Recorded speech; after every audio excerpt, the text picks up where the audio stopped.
And here I thought I was going to have a quiet night. No Dynamite tonight. Dynamite's preempted until Friday. Little did I know that we would get plenty of Dynamite tonight. Unfortunately, it wouldn't be coming from AEW. It was coming from a different company.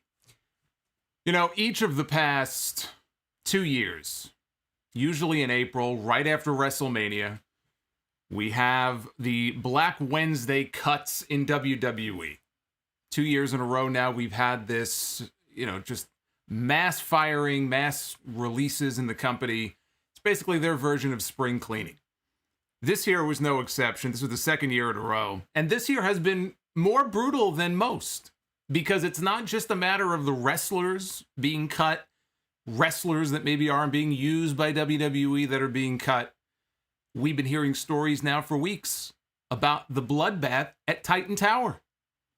Countless employees, front office employees, people behind the scenes in NXT that are losing their jobs, that are being released, people who are well-liked, who are supposedly looked at as being very valuable in the company, who do all sorts of different things, and the axe falls on them without any real explanation other than budget cuts, right? We've heard a lot about budget cuts. We've heard a lot about that these last few weeks. But you hear about these releases and departments that are being consolidated. And, as I said on the podcast on Sunday, I just got done talking about this on Sound Off 706 this weekend. I have never felt as strongly as I do right now that this is a company, and you see all the rumors going around all day long. Everybody now is catching on to the idea, and they have been for many weeks now. But I have never felt as strongly as I do now, based on all of the available evidence to us, that this is a company that is being prepared by Vince McMahon to be sold. All the signs are there. I'm not saying a sale is imminent. I'm not saying it's going to happen in the next, few weeks or anything like that, but everything that he has done, from hiring Nick Khan to come in and do all of the things that he has been doing, right? This guy has not been brought in for very long. The new president of WWE, this big shot, is brought into the company to help tighten things up a little bit and streamline operations, to all of the cuts, tidying everything up, trying to make the books look good, trying to get some big fat contracts off the books. A lot of people that make a lot of money. Maybe they're not being used the way the WWE had planned to use them. Maybe at the time they got signed to a big deal just to keep them away from AEW, which is a very real thing that was going on for a while. Need I remind you about the Good Brothers supposedly being offered contracts for $650,000 or $750,000 apiece? Or actually, it might have been $500,000 for the Good Brothers and more than that for FTR. FTR had enough good sense, though, to say, you know what? You can sign me to a 5-year contract for as much money as you want. There's no such thing in this company as job security. It does not exist. So they didn't stick around. Good Brothers did. Big 5-year deal. I don't even think they lasted a full year.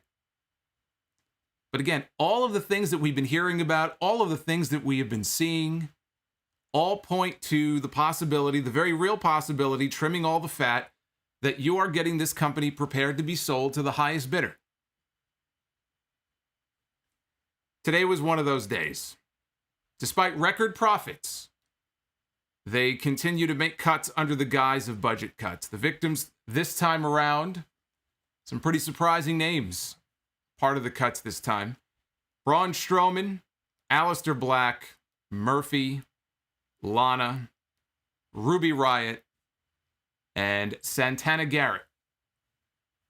Santana Garrett maybe isn't as much of a surprise because she never did make her debut full-time on television. Although there was something very surprising about the Santana Garrett cut, which I'm going to get to here in a little bit, which even I was not aware of until earlier today, which just makes this even more ridiculous. And they were all promptly wish well in their future endeavors, because of course they are. We kick you to the curb, but we wish you luck. Maybe you'll have better luck somewhere else. You know what? In a lot of cases, I'm willing to bet they probably will.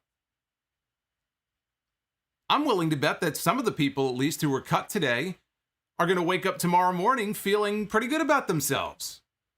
Maybe they're not so bothered by these cuts. But no matter how they may end up feeling when they wake up tomorrow morning, you don't want to sit here and celebrate someone losing their job. I can look at some of these names and go, God, thank God they're out of this company now. Now they have the freedom, the shackles are off, and they can move on and they can actually do something worth watching and do something that is going to increase their value, make them happier, make them feel like they're actually doing something. But I'm not going to sit here and celebrate the fact that 6 people got fired today. As far as we know. As far as we know, none of these people had asked for their release, and this all came out of left field. On Sunday, after hearing about a lot of the talented people I just talked about behind the scenes who lost their job in WWE, I made the comment, I said, and it's not just the WWE thing. It's corporate America. You work for a large company, you work for a large corporation, WWE or not, you hear about these things from time to time. This is not something that is unique to Vince McMahon's company. But I said, why would anybody want to work for a company like that does not see the value in what they do and does not respect their contributions? Why am I reading reports about people, even somebody like a Josiah Williams, who you may have heard of before, maybe you haven't heard of him before, but he was behind the scenes in NXT. And he might have done different things for them, but I know, musically he was making contributions down there, and somebody who was very well liked. Not a bad word to be said about him, and supposedly the contributions he was making were, pretty impactful. And he was part of this wave of cuts. I just use him as an example. Why would you want to work for a company where you walk around and all you are is a nameless, faceless number? And it doesn't matter what kind of job you do. It doesn't matter how good you are at your job. None of that matters. You're just a number. You're just a cog in the wheel. And they get rid of you like you're just anybody else. Why? Why would you ever want to work for somebody like that? You could do everything right. You could be the very best at your job. And then, gone. With the reason that, it's just budget cuts. I didn't understand it a week ago. I still don't understand it today. I mean, I do. I shouldn't say that. I do understand it. I do understand it. It could be money. In a lot of cases, it's the fact that it's WWE. You have people who work in this company who grew up watching WWE like I did and like a lot of you probably did.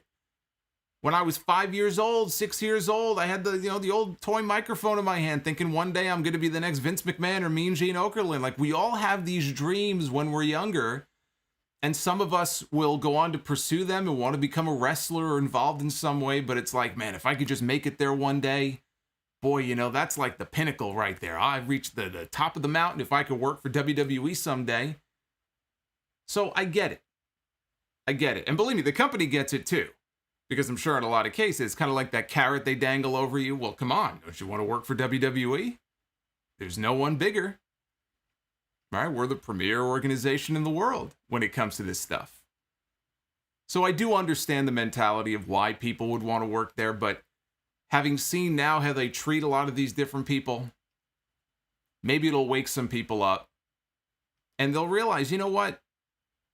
I can take my services and I can take my skills and I can go somewhere else where maybe I'll be better appreciated for it. Why walk around all the time worrying that you're going to be next at the gallows and you're going to be out of a job? It's got to be a horrible feeling. And you know that there's still rumors out there that there are more cuts yet to come. This may not be the end. I mean, maybe these are the biggest names. But there are very likely going to be more cuts that are going to be made. Now, I don't want to say names I've heard or brand or anything. You can find that on Twitter. But it sucks. It's a very shitty situation. So I wanted to make that very clear here at the beginning. No matter what you think about any of these cuts and where these guys end up or girls end up, it's a shitty deal. And I don't want to sit here and in any way celebrate the fact that people lost their jobs. It's a shit day. I am going to read your super chats. We've already had a whole bunch come in. I appreciate that. We'll get to that later. And I'm going to probably attempt to take some phone calls. I don't have the chat open in front of me. I don't know why it kind of vanished on me, so I can't see your comments right now. But I'll try to get that fixed here in a little bit. But we got to get into these cuts. I want to run through the list here. And I got a lot of thoughts on these different names and some other things as well. Talk about the sale rumors a little bit more. Let's talk about Braun Strowman. Braun Strowman was the biggest shock of any of these 6 names. I think most people would agree on that. He was the one true main event player in the company of these names. Former Universal Champion. He was just in the main event of Backlash less than a month ago. Wrestling for the WWE Championship. Of course, eating the pin and taking the losing fall, as I knew he would, because that was the only reason he was even put in that main event in the first place, was to take the losing fall to protect Drew McIntyre so that they could come back and do it all over again, which is exactly what they're doing at Hell in a Cell. To the point where in storyline, they're actually making fun of the fact that Drew McIntyre keeps getting rematch after rematch after rematch. But Braun Strowman was in that match, and that was only about, 2 weeks ago? 2.5 weeks ago, maybe? We haven't seen Strowman on television since, which was a little fishy. So, yeah, to find out that he got cut was quite the shock when the news came down earlier today. He went from beating Vince McMahon's son. He beat a McMahon at WrestleMania. He went from beating a McMahon at WrestleMania to less than 2 months later being in the unemployment line. You don't think that came as a shock to him?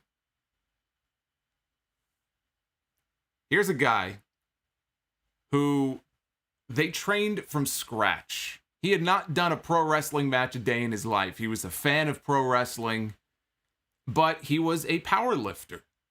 You know, that's the world that he came from. He was a power lifter. And as a matter of fact, you know, it was Mark Henry that he credits with getting his foot in the door with WWE. Mark Henry is the one from that, you know, powerlifting world many years ago who became familiar with him and befriended him. And ultimately, I don't know if he just put a good word in for him or exactly what he did, but he has credited Mark Henry with being the one to, you know, get him the tryout and ultimately get him into WWE. The same Mark Henry who now works for AEW both as an analyst and a talent scout and is credited with having basically discovered Bianca Belair and Jade Cargill. So Mark Henry has some accomplishments to his name there. And by the way, the fact that you have that connection with Mark Henry and Braun Strowman and that he got him into the company and now Henry is working for this other company is something to watch out for, because when people start speculating about where Braun Strowman might end up, because I don't think it's a slam dunk guarantee that he'll end up in AEW, but you've got the Mark Henry connection, and that could be, you know, potentially his way in, you know, to the company there.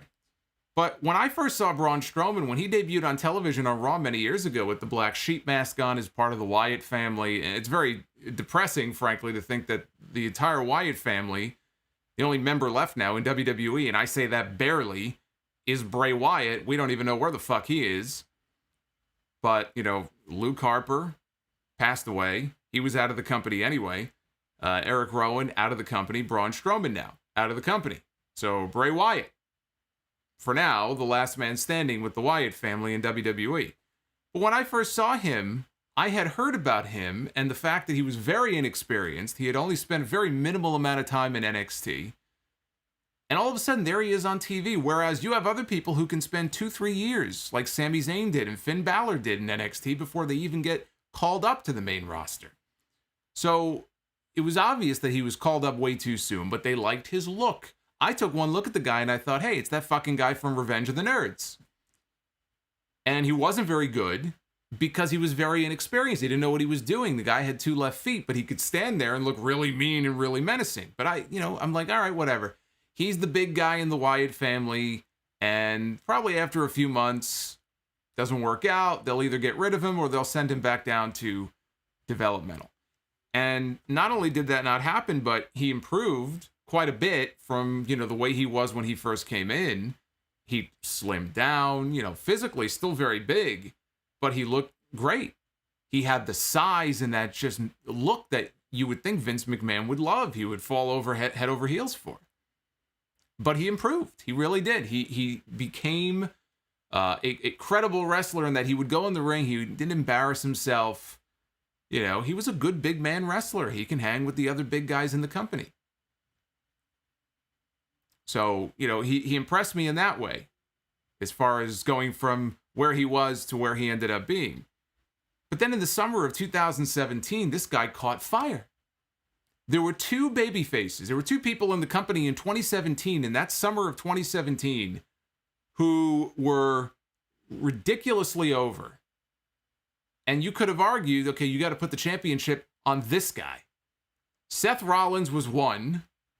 If I'm remembering, and maybe my timeline with Seth is off, but I think that might have been when he was the Intercontinental Champion. I think Dean Ambrose came back, then they were doing the tag team thing, but Rollins was super over. And then you had Braun Strowman. Strowman got over in a way that I never expected him to. And at the time, I remember talking and saying, how could they not put the championship on this guy? You've got to strike while the iron is hot. People are into this guy. He's got the size they like. Do the title change. It just felt like the right time to go ahead and do it. And not only did they not do it, but they didn't do it with Samoa Joe either. Remember, because Samoa Joe had that title match at Great Balls of Fire with Brock Lesnar, which went 6 minutes, and it was great, but they didn't belt Joe either. So it felt like that summer in particular, there were a lot of missed opportunities where that Universal Championship was concerned. They missed the boat on Brock Lesnar, or on Braun Strowman. He had the match with Lesnar, he got beat with one F5, and it was on to the next. And he would hardly be the first case of somebody that the company missed the boat on. Wasn't the first, certainly won't be the last. But he never really regained that momentum. A couple years after that, it felt like he was starting maybe to get a little bit hot again in 2019. But by the time he got the championship last year before WrestleMania, right, because of COVID, Roman Reigns was going to go to WrestleMania to challenge Goldberg, and that didn't happen. Roman Reigns went home. And that's the only reason that Braun Strowman ended up with the Universal Championship. By that point, nobody cared. Nobody gave a shit at that point. When he won the title in that empty warehouse at WrestleMania, it may as well have been in front of a crowd of 60 or 70,000 people. I don't know that the reaction would have been that much better. He was the backup guy. Okay, well, Roman's out, so I guess we have to put the belt on Braun. It wasn't the same. So he had the title for a few months before he dropped it. It was a very forgettable run. One of the things I remember about it, besides the swamp fight, was the handicap match against Miz and Morrison. I mean, these are the highlights of the Braun Strowman title reign from 2020. They missed the boat. It was too late by that point. His feud with Shane McMahon this year was the drizzling shits. You know my thoughts on that whole program, that whole storyline, every segment. Braun, you're stupid. Awful. Just atrocious television. And one of the many reasons that Monday Night Raw was and continues to be the worst wrestling television show in the world. Monday Night Raw. That was one of the many reasons why that show is regarded so highly, because of great writing and storytelling in segments like what we got with Braun Strowman and Shane McMahon. So Braun Strowman was not exactly, shall we say, setting the world on fire earlier this year, but his stock had dropped a lot. He was here and now he was down here. And now he was just another guy on the roster. Now you don't find too many guys who look like him.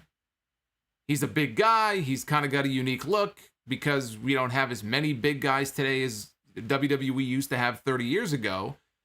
It was rare to, a lot of the smaller guys, really small guys you see now, they were in the minority back then. Today, they're in the majority. So, no one is disputing the fact that this guy certainly has a unique look. So I do think, he'll find a home somewhere, whether that's AEW because of the Mark Henry connection or somewhere else is going to depend on what his goals are and what kind of money that Tony Khan, frankly, is, looking to spend, because Braun Strowman is not on the list of these 6 names that I would have at the top of my list of who I want to see Tony Khan and AEW pick up. They may see value in him because he's fresh off WWE television and he's a former champion. There's a lot of, equity that the company built up in him. So I'm not saying that there's no value in bringing in Braun Strowman, but no, I have no interest in seeing Braun Strowman pop up on AEW television. He's definitely not one of the names at the top of my list. Really what it sounds like is that big fat contract that he signed, when was it, a couple of years ago, right? He went on his Instagram and says, "You got me for another 4 years," I think is what he said. So then his deal was due to expire in 2023. And I'm sure it was for a lot of money. The rumor is that it was a 7-figure contract. And that probably, in the end, is what did him in, because it sounds like they're just looking to cut costs wherever they can. They look at this guy and they say, "My God, we got this guy under contract for what, $1 million? This guy's not worth $1 million. And out he goes. So that probably is, at the end of the day, what caused his downfall. He tweeted earlier, "What a chapter in life. Thank you." And so far, that is all that he said. That is the only message thus far from Braun Strowman. I hope people are more gracious to him than he was to all of the wrestlers that he insulted last year. If you remember that whole fiasco, I think I did a whole sad tweet, even though it wasn't a tweet. I did a whole sad tweet segment on that. If you remember, it was Evil Uno from AEW. He had shared a message asking fans to support independent wrestlers in whatever they can do. Anything whether it's buying merch or subscribing to their Patreon or whatever it is. Support your favorite independent wrestlers in any way that you can, because bookings were going to be drying up, right? Everything was shutting down. We were in the beginning of the whole COVID thing. And if independent wrestling promotions are not running events, then independent wrestlers are not going to get paid. So that was really the crux of the message that he posted. And that was when Strowman jumped in with a comment on Instagram. And he was basically, in so many words, he basically said, "Quit whining. And if you don't like it, go get a real job." So at a really scary time in the careers of a lot of these wrestlers, okay, maybe he didn't know them personally, but still, right? They're part of the whole brotherhood. He's a wrestler. They're a wrestler. For him to turn around and make a comment like that and say, "Well, I worked hard to get to where I am," I don't doubt that he did. But of course, he got paid to go train at the Performance Center. Not everybody is as fortunate as Braun Strowman is to actually get paid to go train. Usually it's the other way around, where you're the one paying to be trained. And I don't believe that's the way it worked with Braun. Remember, he got his foot in the door through a connection. But to turn around and tell everybody else, "Well, quit bitching and quit whining, go get a real job if you're not satisfied," I can only hope that all of those independent wrestlers, if they have anything to say, are far more classy in their responses than Braun Strowman was to them 1 year ago. Aleister Black. This is the one that really grinded my gears. And I know that he has since commented, he has said on Twitter, he's not mad at all. Aleister Black went on his Twitter and said, "I'm not even mad." And he jumped on his wife's Twitch channel earlier. He was streaming for like an hour, I think, maybe more. Just an open discussion with himself. Just spilling his guts on a whole bunch of different things and answering questions from some of his viewers in the Twitch chat. He was very open about a lot of things, and I have some notes on that. I'm going to mention that here in a little bit. And look, I am glad that he is not mad. Good for him. But he has every right to be. And if he was mad, there isn't a person in the world who would question why are you mad? Everybody would understand if he was furious with how this all turned out, or really sad and depressed about the way things turned out, because I'm sure nobody wanted this to work more than he did. When he signed with WWE, I'm sure this is not the end that he envisioned for himself. This is not the end that a lot of his fans of Tommy End, envisioned for him only a few years later. This is the last thing they would have expected and the last thing that they would have hoped for. So he would have every right to be angry if he was. I will admit, I had not seen much of Tommy End. I knew of him. I saw a little bit of his work, but I had not seen too much of his work before he walked out on that special in January of 2017 when WWE did the United Kingdom Championship Tournament special. And he walked out there for the match with Neville, with Pac. It was not a tournament match. He lost that match. Actually came out there as Tommy End.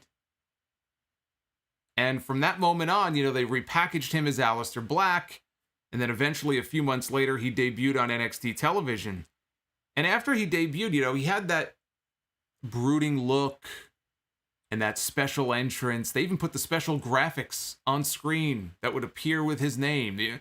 I mean, you'd think it's such a minor, insignificant thing. They don't do that for just anybody, right? Everything about that presentation of that character in NXT was well thought out and planned in advance, and a lot of detail and work and effort was put into it. The music. This guy walked out there and he looked like a star. And the crowd reacted to him, and his matches were really good. So you look and you go, man, this guy's the total package, right? Size-wise, he's got size. He's not a small man. He can work. He can talk. His character didn't do a lot of talking at the beginning. He was more of the kind of the quiet, silent type. But you can watch any interview with this guy. He's very articulate. He can talk. He's got the look. He's got the presentation that they love, the big fancy entrance. What's not to like about this guy? This guy is going places. This guy's going to be one of the top 5 stars in the company within 5 years. How can you not watch him back then and think anything else? So he quickly became a fan favorite in NXT. I remember that Code Orange entrance when they sang his theme music live on one of the NXT TakeOver shows, and he was walking through the band as they were on stage performing. I mean, that's the kind of entrance that is just tailor-made for a WrestleMania. And I was looking forward one day to seeing him make an entrance just like that at a WrestleMania. The thought never occurred to me that within 2 or 3 years, he would be unemployed. But here we are. It's amazing how quickly things can change. Hey, I mean, I think back to one of my favorite matches in NXT was Aleister Black and the Velveteen Dream. And they only did it once. They had one match together. The match, the build-up to the match, everything about that was perfect. And it's pretty incredible to think that neither man is currently employed by this company. In fact, they both lost their jobs within the span of, 2 weeks of each other? How quickly things can change. But what Triple H had taken great pains to build in NXT was from day one almost immediately torn down by Vince McMahon. They debuted him on the main roster. For some reason, they couldn't wait until after WrestleMania, so like a month before WrestleMania, all of a sudden we've got Ricochet and Aleister Black debuting on television as a tag team. Even though they had never been a tag team, or at least not with any regularity, they had never been a tag team before in NXT. They were singles performers. Aleister Black was a loner. He didn't have friends. He didn't have partners. He didn't have buddies. And yet here he's now part of a tag team. They're kind of smushed together. Because I guess we're going to introduce new faces on the main roster. Well, okay, great. That's a great concept. We see how that turned out. Now, don't we? And Aleister was talking on the stream today, actually. He said teaming up with Ricochet, that period where they were still working NXT, but they were on the main roster as well. And they were working Monday, Tuesday, Wednesday. They had one day off and then back on the road on Friday. He said that was the most fun time for him in his career because he felt like a pro wrestler. He was working all the time, going brand to brand, and he said he never had more fun than he did during that period tagging with Trevor, as he said, tagging with Ricochet. And then they broke up the team, and they didn't really have anything better for either of them to do. They seemingly just broke them up for the sake of breaking them up. I wasn't even that big of a fan of having them together because I saw them both more as singles performers, but they gelled together, the fans took to them, and of course, what did they do? Broke them up. As they do with every team, break them up. Got plans for them? No, just break them up. Just because I feel like it, just break it up. It's what they do. But as we've seen with countless other NXT call-ups, Vince McMahon doesn't really care. You know, when it comes to their backstory and their history in NXT, it's not really important. It's like a fresh start when you hit the main roster. Nothing else matters. And you know that it's got to kill Triple H. You know that it has to kill him when he sees this time after time after time. He sees this. It's like he's got his little baby that he's raising from birth and he's coddling them, right? And now it's time to send them off on their next journey. It's time to send them off to school, the first day of school, and then boom, they get corrupted on day one. You know he doesn't want to send him away, but he has to. What must be going through his head? What must he be thinking every time somebody is ready to be called up? Does he get down on his knees on the edge of the bed every night and clasp his hands together and pray to whatever deity he believes in and say, please, please, let this one be different. Please. Don't fuck this up. And then invariably they fuck it up. You know it can't sit well with him to see what has happened to some of these people. Not all of them, but a good many of them when they get called up from NXT to the main roster. By the way, on that stream today, he didn't deny the story that had leaked way back when, that he had requested to go back to NXT. What he denied on his stream are the reports that said that his request was denied. But he never said that he did not request to go back down to NXT. I mean, to me, that says it all right there. Things were going so well for him on the main roster that he inquired about, you know what, I might like to go back down to NXT. I mean, what does that tell you? What does that tell you right there? But, you know, again, with Triple H, what's he going to do? When he sees that some of these people are just misused and badly bungled, what is he going to do? Is he going to corner his father-in-law in the hallway and threaten to break his kneecaps if he doesn't do a better job with the NXT guys? Is he going to quit? Of course not. So all he can do is just sit there and watch. That's all he can do. Because ultimately, all of these decisions are made by one person. And you know, based on what people have said in stories and the way that things are, clearly this is a very stubborn person who is going to do things the way that he sees fit to do them. And there's nothing that anybody else can do about it. That's how they feel. It's got to be incredibly frustrating. They did next to nothing with this guy in the main roster. He got involved in a storyline with Seth Rollins and the Mysterio family. Yeah, the whole shit with his eye and everything. They tried to take his eye out. He came back looking like a fucking pirate. Fucking giant patch over his eye, looking like he's fucking Captain Jack Sparrow. Got drafted to SmackDown. And then he sat home for 6 months. So they drafted him, but then he sat on his ass and got paid for 6 months. Hey, you know what? That doesn't sound like such a bad thing. Sit home for 6 months and get paid? Hey, most people would probably look at that and go, hey, what's so bad about that? But this guy wanted to work.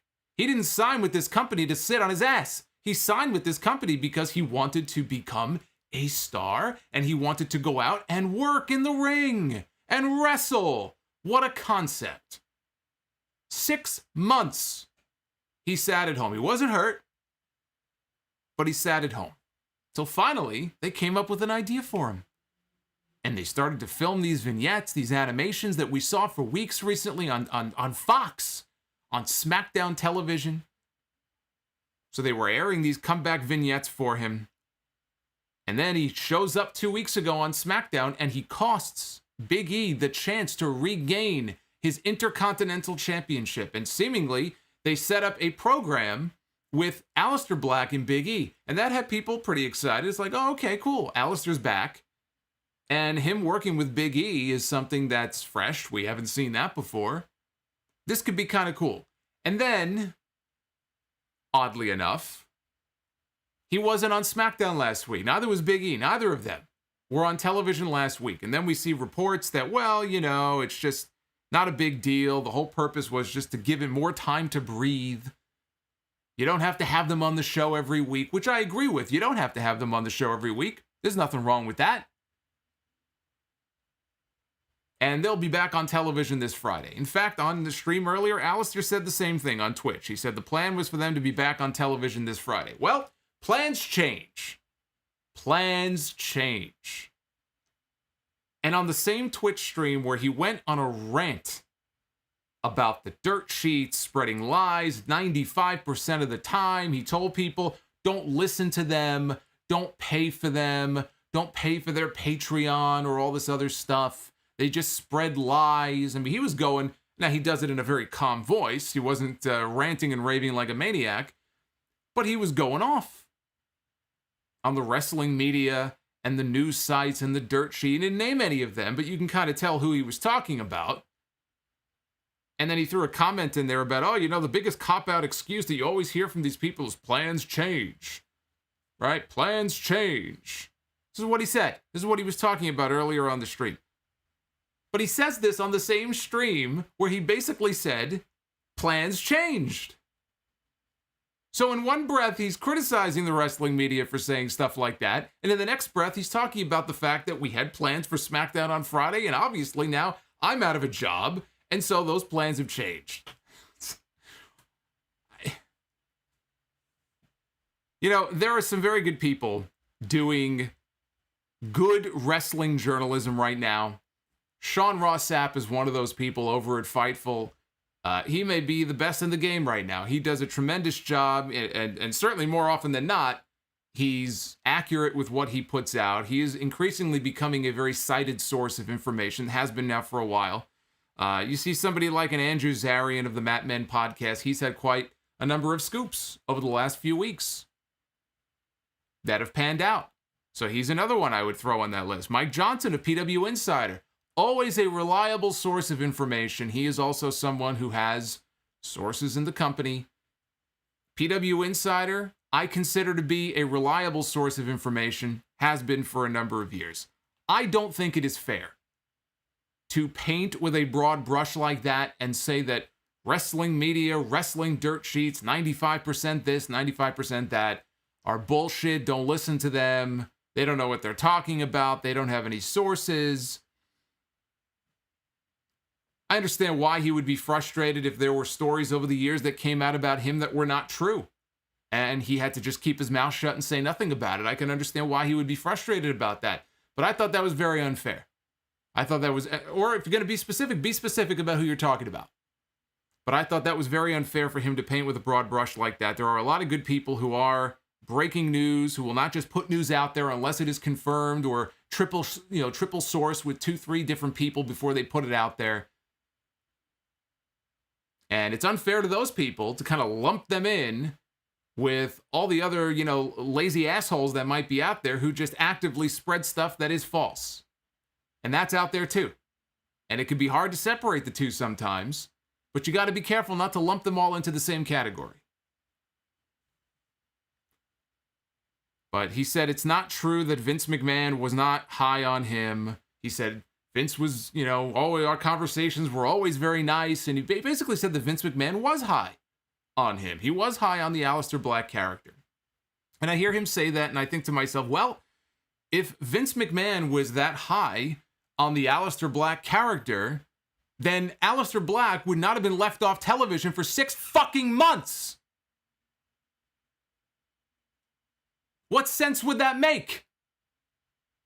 If he was that high on Aleister Black and he said, boy, I can make money with this guy. You know what we'll do? We'll sit him at home for 6 months.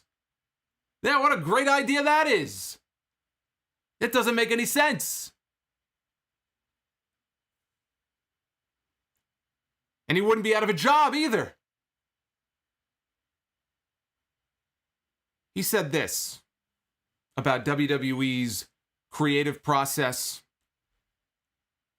He said, don't get mad at them. Don't get mad at the writers. Don't get mad at the creative team. He said, creative tries their absolute hardest, and there are good people working there.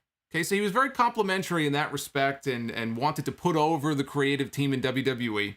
So as I hear him say these things, and I don't doubt that there are people on the creative team who are very good at what they do and have some great ideas that probably don't break through. We never get to hear them because they get shot down or they get ignored. I'm sure that happens quite a bit. But as I hear him talking about this and I hear him putting over the creative team, oh, they're good people, don't go after them. But, on the other hand, he's talking about the fact that, well, Vince McMahon is very high on me. And so, it's not a Vince McMahon thing because he was very high on the Aleister Black character. So if Vince was high on the character, and don't blame creative, they're just doing their jobs, who's pulling the strings in this company? Who is responsible for all of this? Because I'm hearing mixed messages here. It's not Vince's fault, and it's not the creative team's fault. And it's not Bruce Pritchard's fault because he put Bruce over and said Bruce was his ally. Bruce was trying to, get him over and everything. So what I get out of this is that it's nobody's fault. He just slipped through the cracks. It's like when, what was it, Andrade. When Andrade went away to have, I think he had LASIK surgery, right? And then Andrade sat at home for, I think, about 3 months. And he was talking to Triple H one day, and Triple H had no idea that he was cleared and ready to come back for months. He was sitting at home waiting for them to call him to come back. And they didn't know that he was cleared from his surgery. And so it's like, again, I ask you, what is going on with the internal communication in this company? It just feels like one hand doesn't know what the other hand is doing. That doesn't speak very highly to the way things are organized in this company. Maybe Nick Khan better get on that. Maybe Nick Khan is firing the wrong people. I think he's getting rid of the wrong people in this company.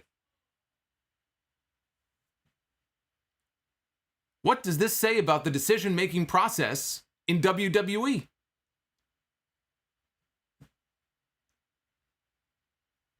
He obviously didn't ask for his release. We know that much because he tweeted out that the news caught him by surprise. His initial tweet was, I'm gathering my thoughts as this was a out of complete left field for me. Obviously, we just started the Dark Father character. Thank you so much, WWE Universe, for allowing me to create and give you small bits of myself. So the point is, don't tell me that Vince McMahon was high on you. Because if Vince McMahon was high on you, if he was sniffing Aleister Black, he's so fucking high on you, you would still be in the company right now. All we've heard about for years is that the buck stops with... How many interviews have we heard from people? Triple H, the buck stops with Vince McMahon. Nothing else gets on television. Nothing happens without the approval of Vince McMahon. It's Vince's company, right? It's an audience of one. How many fucking times have we heard this? If Vince McMahon is the emperor, and the emperor likes you, why would he get rid of you? Why wouldn't he cut somebody else that he is not as high on as he is on you? Ask yourself these questions. Something does not add up here. It does not make sense. I swear, it's like it's like some kind of fucking Stockholm syndrome takes over these people when they work in this company for a certain amount of time. That's what it feels like. It's like being in a relationship and yeah, you're in a relationship with somebody who treats you like shit. And then one day they break up with you and then they blame somebody else for the breakup. Well, it's that guy's fault.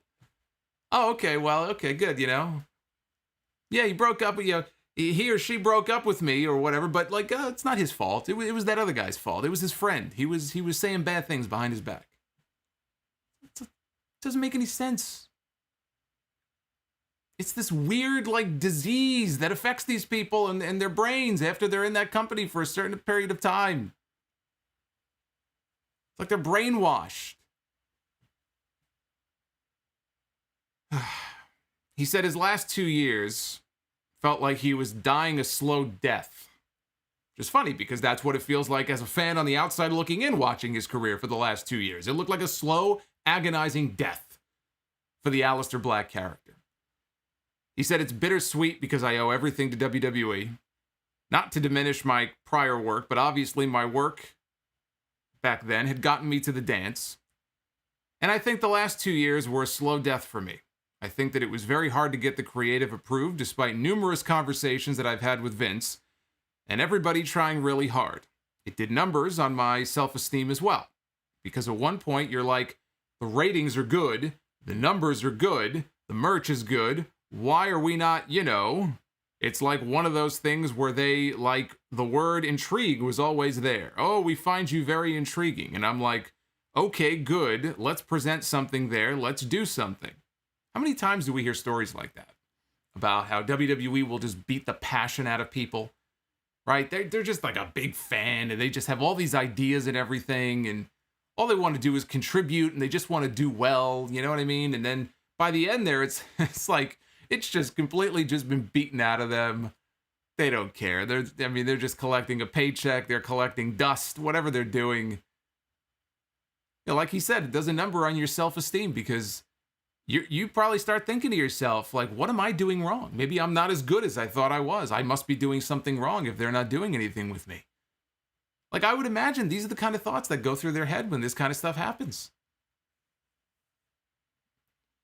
He said the reason that he was given for his release was budget cuts. Unless he was making $1 million a year, and I'm willing to bet that Aleister Black did not have a contract for $1 million a year. I'm pretty sure he didn't have a contract for $1 million a year. Vince McMahon evidently was not as high on him as he thought. That is the only logical conclusion that one can come to. That's it. He may have been told otherwise, and I'm sure Vince was a really sweet guy to talk to when you're one-on-one. We've heard of Vince McMahon using the Jedi mind tricks on people where you walk into a room and you're gonna demand this, and you're gonna really confront him on something, and by the time you walk out of the room, you're like, holy shit. How did he do that? Right? We've heard that before. Maybe Vince McMahon was playing one of his Jedi mind tricks on Aleister Black to convince him that he really did think that the Aleister Black character was going places. Yeah, he was. He was going places, all right. He was going to the unemployment line. Nice knowing you. Creative malpractice. That's all I wrote down here in this next line. Creative malpractice. When I think of Aleister Black and his run now, when I look back on it in WWE, 2 words, creative malpractice. Whoever is responsible for it, whether it's Vince or someone else, creative malpractice. Those are the 2 words I use to describe his run in this company. If you cannot find a way to get someone like Aleister Black on television in some kind of a prominent role, then you do not have any business booking wrestling television or writing wrestling television. I'm sorry. He had all the tools to be a bigger star than he was, whether he was world champion, intercontinental champion, in a faction, whatever it was. And they've wasted years of this guy's career that he can never get back. And whoever he signs with, he is going to be a very big asset to that company. But if Tony Khan does not reach out to Tommy End the first chance he gets, I think he's out of his fucking mind. Considering he's brought a lot of other people into the fold, if he doesn't reach out to this guy, I don't know when his non-compete is up. It might not be until the end of the summer, beginning of fall, whenever it is. If Aleister doesn't reach out to him first, if he doesn't try to send feelers his way to this guy to see if he's interested in coming to AEW, then Tony Khan, he's not thinking. Unless he wants to wrestle overseas. Maybe he does. Maybe he wants to explore his options in other countries. He was talking about how he can't wait to get back to Holland. I don't know if that meant just to see family or he wants to work there. I don't know. So ultimately, it's his call. Whatever he wants to do, he will make that decision himself. But if he plans to sign with somebody stateside, I want to see him end up in AEW. That is where I would like to see him land. He also said the company had created new theme music for him that he thought was better than any, or maybe he created it But there was new music made for him that he felt was better than anything he had used up to this point, and now we'll never get to hear it. Unless maybe like 10 or 15 years from now on like an uncaged release that just drops randomly on Spotify, it'll be in there on the album somewhere. We may never get to hear this music. Last thing I'll mention on Aleister is his wife, Zelina Vega. Now, there were reports a number of weeks ago that she was spotted at the WWE Performance Center, and there were reports that she either had re-signed with the company or was in talks to re-sign with the company. We had heard that, I think it was Meltzer, who months ago said that she signed somewhere, and it didn't sound like it was with AEW, but she was already locked up somewhere, and we just, didn't know exactly where. I don't know where things stand contractually. I don't know that she has signed anything with WWE. Maybe she was there and she was having conversations with them, and I would imagine that if they were in the middle of conversations, those conversations may now be over. So we don't know if she is signed with WWE. It would be really fucked up if they got her to re-sign and then they turned around and fired her husband. That would be low. I hope that's not the case. But her status is really up in the air right now. We just don't know. We don't have any firm news really on what her status is and where she may end up, if it's going to be WWE or if she's free to go somewhere else. We don't know. She's another one who I think would fit in very nicely in AEW. I thought she would make for a good manager for Jade Cargill. Either her or Selena De La Renta. They're both very good in that role. I mean, I guess if you're in AEW, you don't really need both of them. So I'd be fine seeing either one of them pop up there, but they're both very talented, and I think that they're both going to be just fine. But when I look back at their runs, and especially her husband, it is absolutely maddening to see how his journey in this company came to an end. And I hope that he is going to go somewhere else, do well, and make them choke on it. Make them choke on the fact that, hey, you could have had this guy. You could have made money with this guy, and now somebody else beat you to the punch. And that's not his fault. That's not anybody else's fault. That's your fault. That's what I'd like to see him do. Speaking of wasted talent, we move on. Murphy, released by WWE. On Twitter, he said, "Today ends my 8 years with WWE. What a crazy ride. Highest of highs, lowest of lows. But whether I had 3 minutes or 20 minutes, I put all my effort into my performances. Nothing is harder when all you want to do is wrestle, but you can't. In my opinion, I haven't even hit my peak yet, and I'm excited to see what the next adventure holds. I was lucky enough to work with some of the best talent in the world and learned a tremendous amount. But trust me, the whole world will soon know what I meant by best kept secret. Thank you all." I still remember when one of my listeners, Adrian in Australia, I've told this story before. Remember him emailing me in 2013 to tell me about this heavyweight ass kicker named Matt Silva, who had just signed with WWE, just signed with NXT. And, oh, you got to watch him. He's going to be a big star one day. And I thanked him and I said, cool, I never heard of this guy before. And then a few weeks later, I got another email from Adrian after Matt was given his name in developmental. He was assigned, this is during the phase where WWE was giving out some really fucked up names. I mean, we're talking like not really that far removed from the days of like Eli Cottonwood. Like that's what we're talking about. And I get this angry email. He was so angry. He was so pissed. And he sends me an email. He goes, he just got his new name that some drug addict in the company who watched The Nutty Professor and decided it would be a wonderful idea to take Buddy Love and Eddie Murphy and basically just fuse them together. And that would make for a fantastic name for a pro wrestler, this heavyweight ass kicker from Australia. He was so pissed. And it really was a pretty bad name. I mean, Buddy Murphy. It's not exactly the most imposing. No offense to any buddies out there, but I think of the My Buddy doll I had as a kid when I hear that name. But it wasn't until he lost, I'd say, about 20 or 30 pounds, I think is what he shed, and he entered himself into the cruiserweight division. He became a cruiserweight. That's really where he started to get noticed. And where I started to really take notice of him when he got away from the tag team thing in NXT and slimmed down. And he was having some really good matches against people like Mustafa Ali and Aleister Black. The two of them had some great matches together. They worked really well together. And that was where he really started to get noticed. And then finally came his big break. He became a disciple of the Monday Night Messiah, and they put him with Seth Rollins. It was Rollins, Murphy, and AOP. And that group lasted, what, a week? 2 weeks? Something like that, because AOP got hurt, or one of them did, and it just became a twosome. It was Rollins, and it was Murphy. Murphy was basically his lackey. But it was still a pretty prominent position on TV. He was getting TV time every week. And then they started the whole storyline with the Mysterios, and they did the whole little puppy love deal where Murphy and, Aaliyah, they came together and they had the big happy ending there at the end. He turned babyface and the two of them were together. And Ray and Dominic gave their seal of approval. And I'm just thinking, where does this go from here?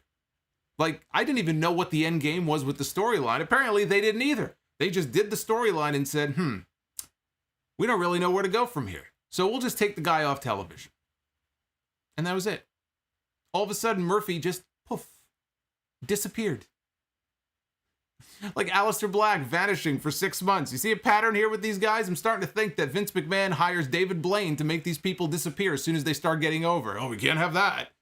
Let's get David in here to snap his fingers, hocus pocus, and then they disappear. They vanish.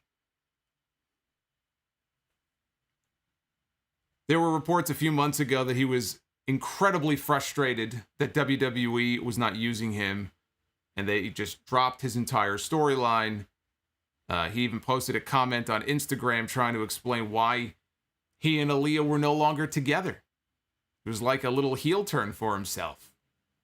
And I understand that if the company has plans, you kind of reach out to the guy and go, hey, don't do that.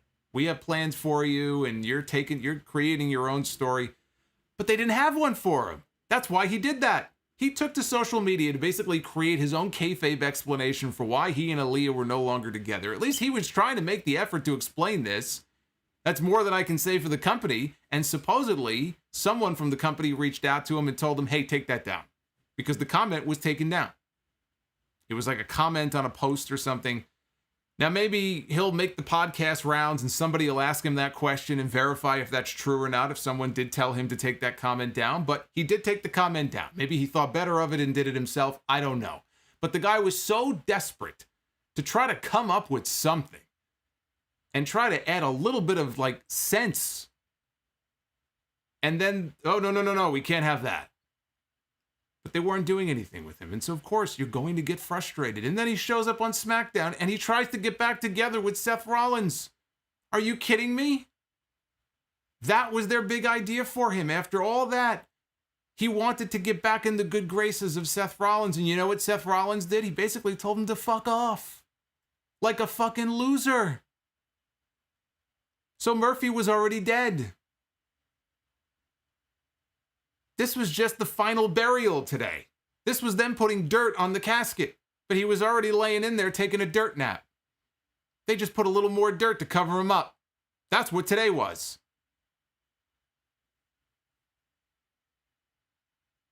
Nobody signs with WWE because the catering is so good. They don't go to work there so they can sit in the back and have turkey sandwiches and cookies. So you can understand why people like him would be very upset if that's all they were relegated to doing. And if you were on television and they took you off and sent you back there and didn't have anything better for you, I'm sure this guy was pulling his hair out trying to figure out, what do I got to do to get ahead around here? Being in that company, it's just got to be a total mind fuck. You have to be a special kind of breed to survive in that kind of environment.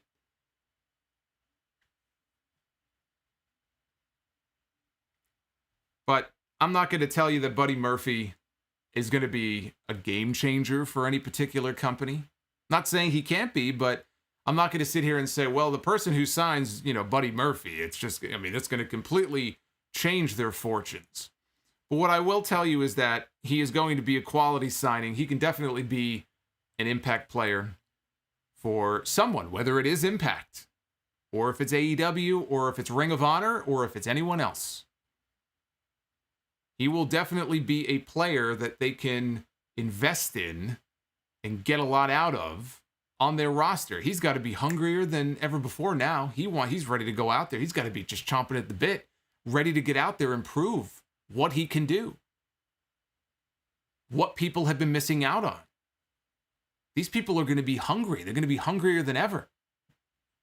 They're not going to want to go out there and fail and fall on their face. So you're going to get a guy who's extra motivated, who we already know has the talent to back it up. If I'm a promoter, I'm taking a chance on that guy. Anybody would be crazy not to. I don't think he'll be unemployed for very long. Anybody would be lucky to have him. And he's another one. Like Aleister, I want him to find success and make WWE choke on it. Because they did this guy dirty. Lana was let go. She had been tagging with Naomi for a while, after tagging with Asuka for a while, which, you know, all these great ideas they had for her. They didn't know what they wanted to do with her. But they supposedly signed her to a very lucrative 5-year deal a couple of years ago. She tweeted, "I will never forget the fans and the love they showed me, whether it was a tank, power suits, flags, Crush, Rusev, 900 partners, weddings, or tables. I tried to always entertain you, and you definitely elevated me. Thank you." I love the 900 partners crack. It's funny because it's true. You know, the thing I will say about Lana, she made efforts to improve. I saw the video online. She would post video clips of her training and rolling around in the ring on her days off with Natty, trying to learn new moves and just trying to improve her craft. She tried. She made an effort to try to get better, but she really didn't have any business being in the ring, if we're being honest. She had no business being in the ring on WWE television at a time when there were other women who were better than her, who were objectively better than her, who were not getting the same opportunities, who were sitting in the back, or who were down in NXT. And maybe they're better off down there.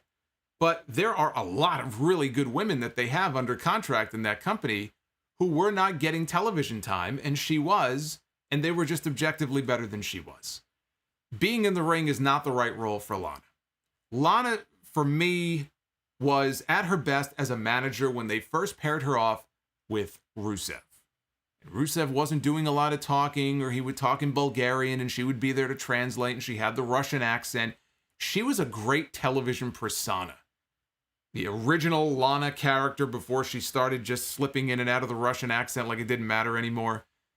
And then the dumb shit they had her doing with Bobby Lashley. But she was a great character. And that was really a great role for her. Gotta remember, she's an actress. She comes from the acting world. I knew she had acted in some stuff before she got into wrestling.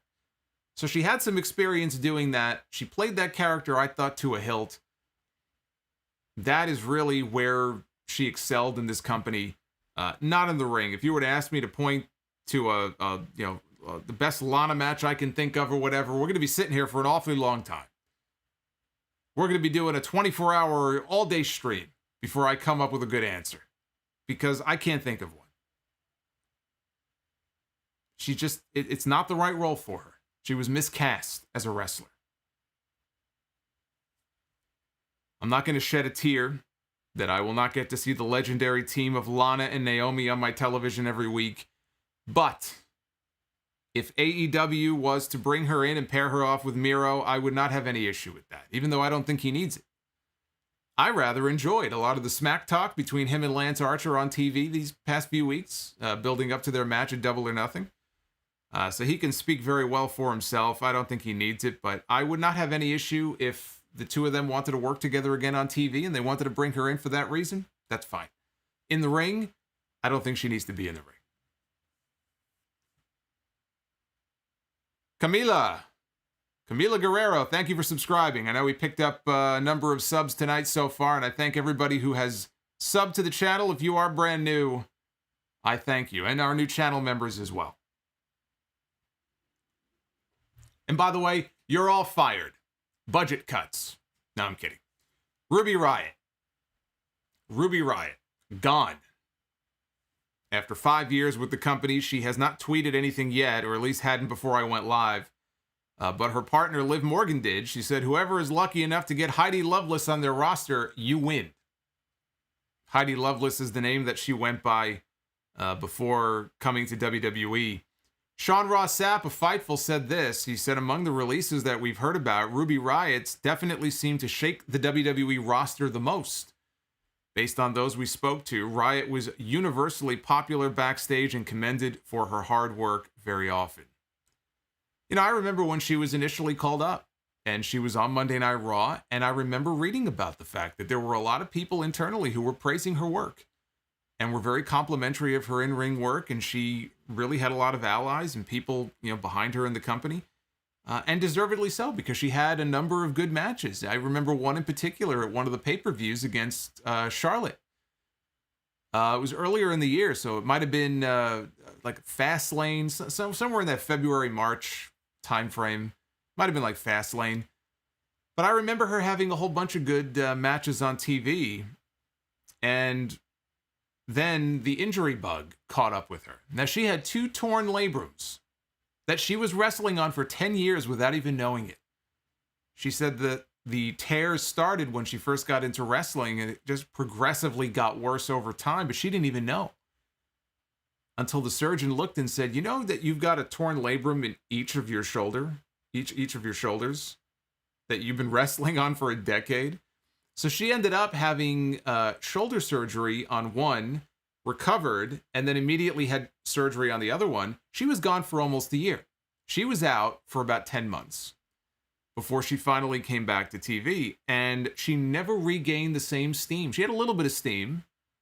I don't want to say that she was being heavily pushed before the surgeries, but whatever little bit of steam and momentum that she may have had before the surgeries, it was gone. It had evaporated, and it never really came back. You know, they kind of haphazardly tried to reunite parts of the Riott squad again after they had already broken them up. Another fucking team they broke up. And it just wasn't the same. You know, her and Liv were starting to kind of, I guess, gel together as just a tag team. Not they weren't a faction anymore. But it was never the same, I felt like, when she came back from those operations. I think she would be a fine addition to the AEW women's division or the Impact women's division. Either one. I think could definitely use somebody like her, and especially someone who clearly is very well respected and very well liked. I'm seeing a lot of that today on social media. A lot of outpouring for the now future, I guess, Heidi Lovelace. Hopefully she will land on her feet very soon. Santana Garrett. Some of you might be like, who? Others might be like, I didn't even realize that she was on the main roster. Well, she wasn't, even though she was supposed to be. She actually made an appearance in the Women's Royal Rumble match earlier this year. I think she was a substitute for somebody who was hurt, I believe. But per PW Insider, get a load of this. This is what they said. Santana Garrett, who was announced as being released today, was slated to debut for Friday Night SmackDown. Garrett had been planned to move to the main roster, similar to the recently released Vanessa Bourne, but never actually debuted and has been waiting for her official debut to actually be worked into the storylines. Instead, she was alerted today that she was being cut. So, like Vanessa Bourne, like Chelsea Green, now you can add Santana Garrett to the list. It was always very bizarre to me when I would see her make these appearances here and there on NXT. She was never consistently on NXT television, but she would make appearances, and she's a very good wrestler. And I'm like, well, why isn't she signed? Like, what is the holdup in signing her or doing something with her? And I've heard conflicting things over the years about why, and you know, but which is irrelevant now. But it was still very strange because she is a talent. And she just seemed to sort of float around without being locked down by WWE. And now, when it looked as if she was finally going to get that big break, they got rid of her. So she's another one who I think could contribute to any women's division in whatever company has a prominent women's division. The only ones I could think of right now, honestly, in this country are, besides WWE, would be AEW or Impact. I mean, you have smaller promotions as well. I'm trying to think of it in terms of like a promotion that has national TV. Maybe Ring of Honor and what they were doing with their Women of Honor, I guess. I don't know how prominent that division is over there right now. But, again, hopefully she'll find a spot somewhere. It's got to suck to be that close and just have it yanked away from you. So she rounds out the list of cuts today. In the end, especially for people like Aleister, Murphy, Ruby Riott, I think that this could be the best thing that happens to their careers. Not celebrating what happened to them today. Nobody should be doing that. But I do think there's a different way to look at it. And they might look at it that way themselves. They might be breathing a sigh of relief right now. Like, thank God I'm out of there. I don't know what's going through their head. But I look at it and I think this could be a positive turning point in their career. Because now the shackles are off. The handcuffs are off. They were on the road to nowhere.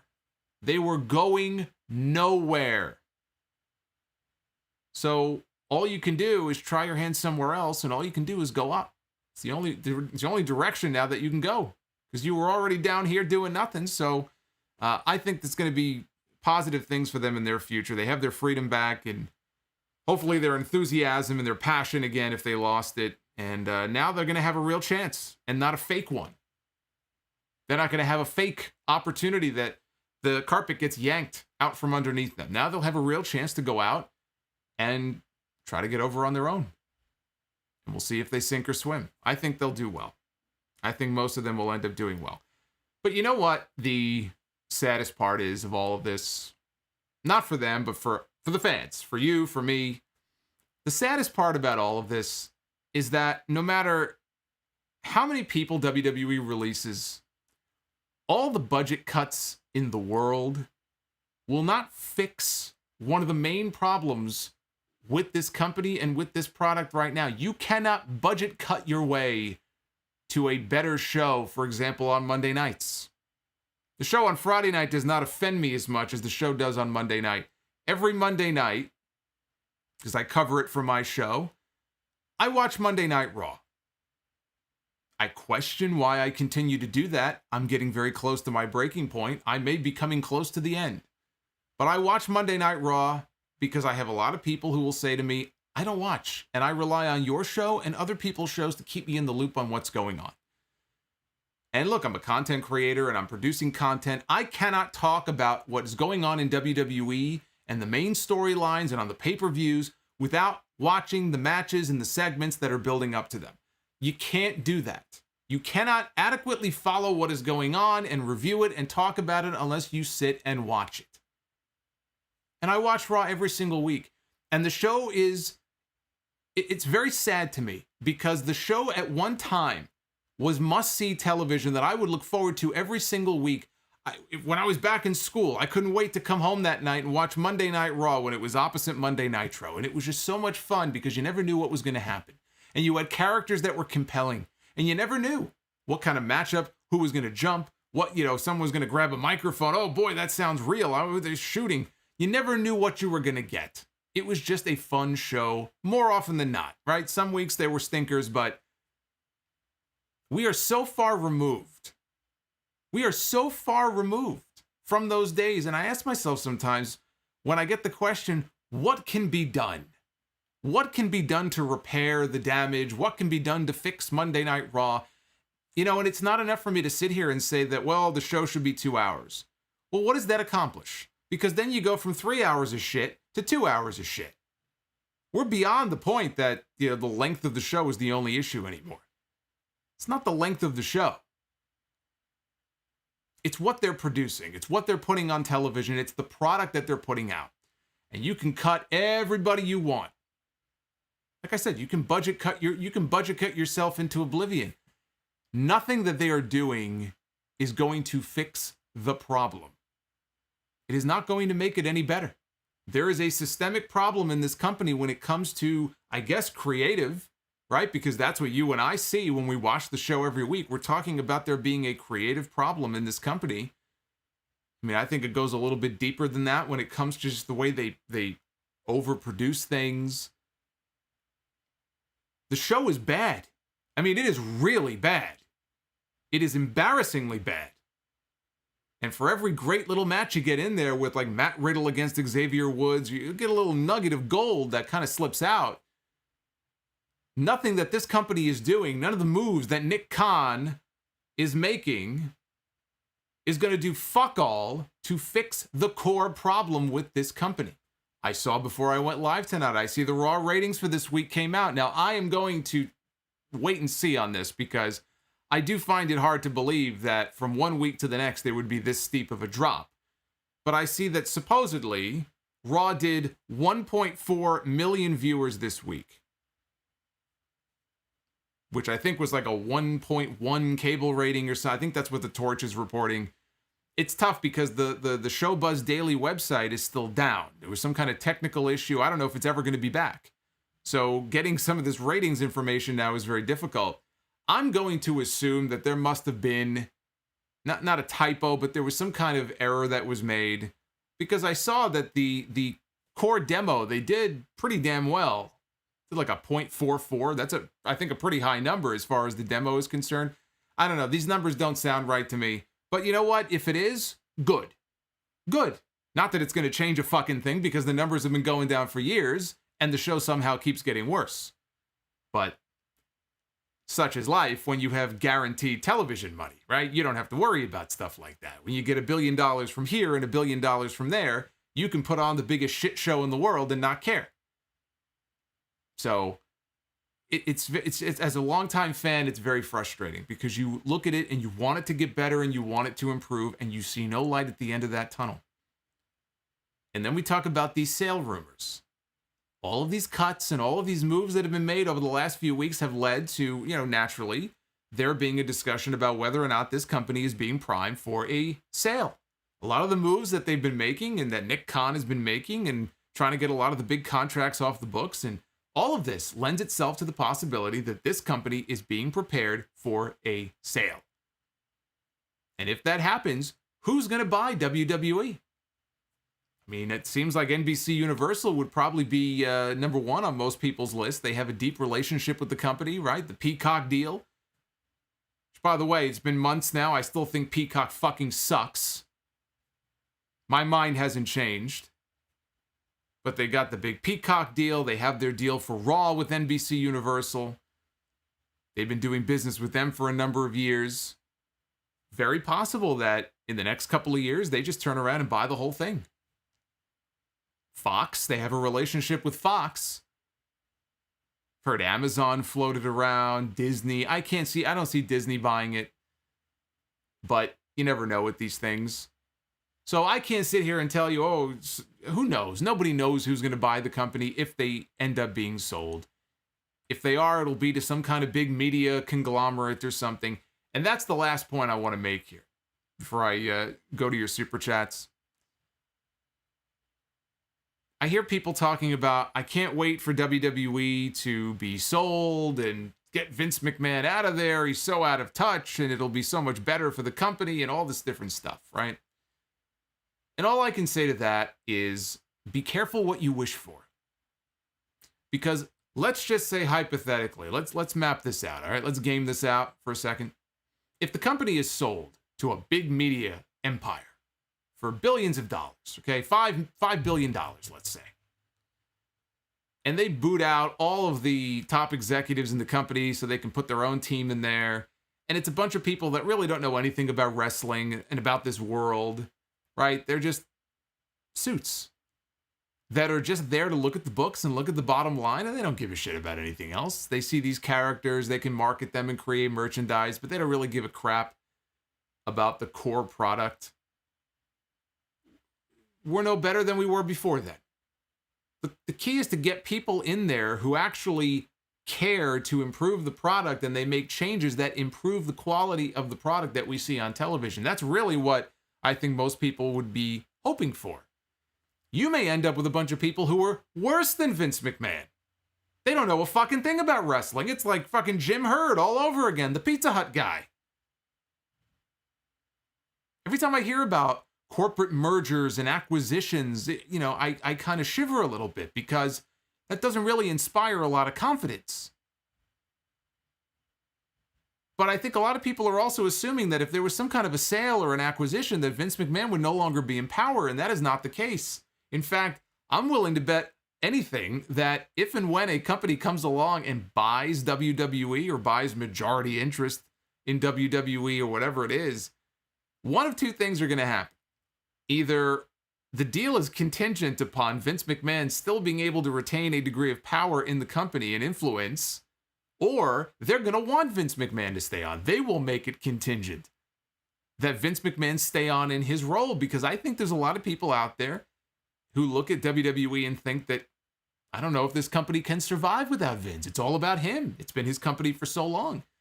We want him there. It's like UFC. The Fertitas sold UFC, but Dana White is still there. Dana White is still in the position that he was in. I mean, he didn't own the company, but he's still in the same position. That didn't change. So I don't know why people just automatically assume if the company gets sold that Vince McMahon is going to be usurped by somebody else. I fully believe that he will be exactly right where he is. They might bring in other people to work around him, but I don't think he's going anywhere. Somebody on Twitter was like, do you think Vince McMahon is going to retire? And I almost laughed so much that I fucking threw up. Just the thought of Vince McMahon retiring and sitting on his back patio in Boca, smoking his stogie, just kind of looking out at the palm trees. Do you think that that's going to be what Vince McMahon wants to do with the rest of his life? He doesn't want to give this up. Dean Ambrose, right? John Moxley said it best. That fucking guy is going to die in that chair in Gorilla. He'll come back from a match one day. Somebody will come back from a match one day, and you'll see Vince face down on the desk with the headset on. He's not going to retire. He's not just going to go away. Believe me, he'll still be there in some way, shape, or form. The sale rumors are just that at this point, but like I said, I've never felt more strongly than I do today about the fact that this company is going to get sold. And I just hope for everyone's sake, everybody who works there and the fans, that if and when that happens, whatever changes are made to improve the product, and that it's changes for the better. Because if there's a corporate takeover and these people don't know what they're doing, and then WWE, the numbers, a few years from now, the numbers don't look as good. Company's not as attractive as it was before. It goes down the tubes. I mean, that's still a ways off, but, it's scary to think that could happen one day. And that's not going to be good for wrestling. No matter how bad Raw may be every Monday night. Anything like that happening to WWE is going to have a ripple effect on the wrestling business that is not going to be a positive. We just want there to be positive changes made. We want things to improve and get better. But a lot of these cuts and moves that they're making is not going to do anything to improve that.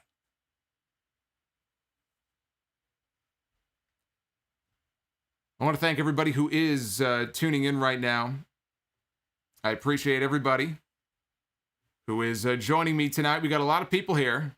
So thank you. And if you are a new viewer, if you are a new subscriber, I welcome you. I hope you'll stick around and check out some of the other content here on this channel, because there is quite a bit of it that goes up every week. Normally on a Wednesday night, I'd be live after Dynamite talking about the show. But of course, Dynamite is preempted a Friday night, which is why we're doing this stream tonight. But I want to check out your Super Chats, because we got a few of them. What do you guys think of all these cuts and the sale rumors? And if you have any questions for me, I will go through those right now. Let me just bring up your messages here. So I'm sure if social media today is any indication, there's a lot of people with a lot of questions right now about a lot of different things. And unfortunately, we just don't have any answers. That's the thing. Nobody really knows exactly what is going on. Everybody has their opinion, but as I can tell, we have a lot of messages here and a lot of thoughts. I was hoping to get to some phone calls. We'll see if the lines are open, by the way. So in case I am able to get to your calls in a little bit, you can always find the phone number down in the description. 989-282-SOLO. Ashway, thank you. Appreciate the $5. Hey, Mr. Oglesby, thank you for subscribing to the channel. But Hashway dropping a couple of super chats here. Tuning in tonight. H-Dub. This company made separate billion-dollar deals in the last year and will have less actual roster talent. That indicates that investor and shareholder profits sit above all else. That's really all that matters. They're a publicly traded company. They care about the bottom line. They want to keep their investors happy. They want to make money. And they want to keep their costs low. They don't care about the minutia of the television show. If that were the case, then the television show would have been improved upon a long time ago. You can tell where their priorities lie just based on what you see on television every week and how bad it can be. So no, they don't care. They don't give a shit. You know, I don't think it's a all or nothing thing. I think you can care about all of those things and wanting to keep your company profitable and healthy while at the same time making, the effort to actually improve things in other areas. I don't think it's all or nothing. But maybe that's just me being silly. Ryan, are you going to talk about Kong and Shayna getting cut? Shayna especially deserved it, in my opinion, if the reports about her behavior are true. I heard, first of all, I don't know what you're referring to as far as Shayna, so I'll have to look into that. I did not hear any of that. I did hear that they were cut. Kong, I'm surprised Kong was still under contract. I thought she was already cut. I mean, when was the last time we saw Kong on TV? I mean, Tony Khan is not, he's not a charity case. So if she's under contract but not being used and not really doing anything for them, then yeah, that's a cut that actually makes sense to me. If they're not using her, then you cut her. I already thought she was gone. So that's not really surprising to me. Oz and Glorious, hopefully AEW does not sign Strowman after his comments about Archer, Luchasaurus, and unemployed folks during the pandemic. Yeah, that might come back to bite him on the ass. There's an old expression, and I might be butchering it here, but be nice to people on your way up because you're going to see those same people on the way down.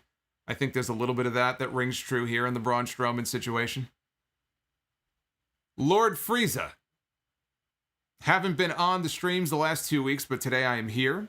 Good to have you. Ross Lawman with the $7. Staying up late here in the UK for this. Is WWE today similar to the dying days of WCW, except with profit? Do you agree, or am I being a tad dramatic? Are you being a little dramatic, but not overly dramatic? That profit thing is kind of a big deal. Otherwise, WCW would have been in business for a little bit longer, although I don't think they'd be in business today. If you were to ask me if WCW would have survived on in 2001, would they still be here today? I don't know. I feel like they wouldn't be.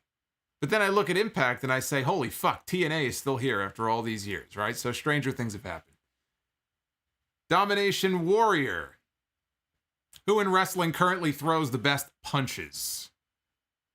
Oh gosh, in wrestling right now or all time? All time, I honestly, Jerry Lawler was just talking about this on Twitter the other day, or he retweeted something. Jackie Fargo is where he learned how to throw a good wrestling punch. Jackie Fargo had a great wrestling punch, but so did Jerry Lawler. Bret Hart, Scott Hall. Today, I don't know. I haven't been so focused on people's punches to know. But those are the names that, when I think of best punchers, best looking, like worked punches in wrestling, those are the names that come to mind. The comedic genius, WWE 2K22 has to make wrestlers gotta make wrestlers at this point. Yeah, they're going to have to work out some kind of a system where they can easily swap out wrestlers that, they've scheduled to be in the game at the rate that these cuts are going. Caught in my zipper. You hate to see it. How quickly does Braun Strowman get signed? Well, probably not for at least 3 months would be my guess. I can't imagine he's not under some kind of a non-compete. I don't think it's going to be very long after that, though. Again, he's a guy, okay, that super chat right there is a perfect example of what I was just talking about, what I was talking about Monday Night Raw. We have to watch Shayna Baszler talking to a fucking doll. I mean, if that doesn't say it all right there, then I don't know what else I can possibly say to you people. I don't know. I mean, that's exhibit A, B, C, and D right there. I had to make that a super chat when I saw that image the other night. Shayna Baszler, of all people that you can have talking to a doll on the roster, they have Shayna Baszler, who was a killer in NXT as the NXT Women's Champion. She is interacting with a fucking doll. This company is creatively bankrupt.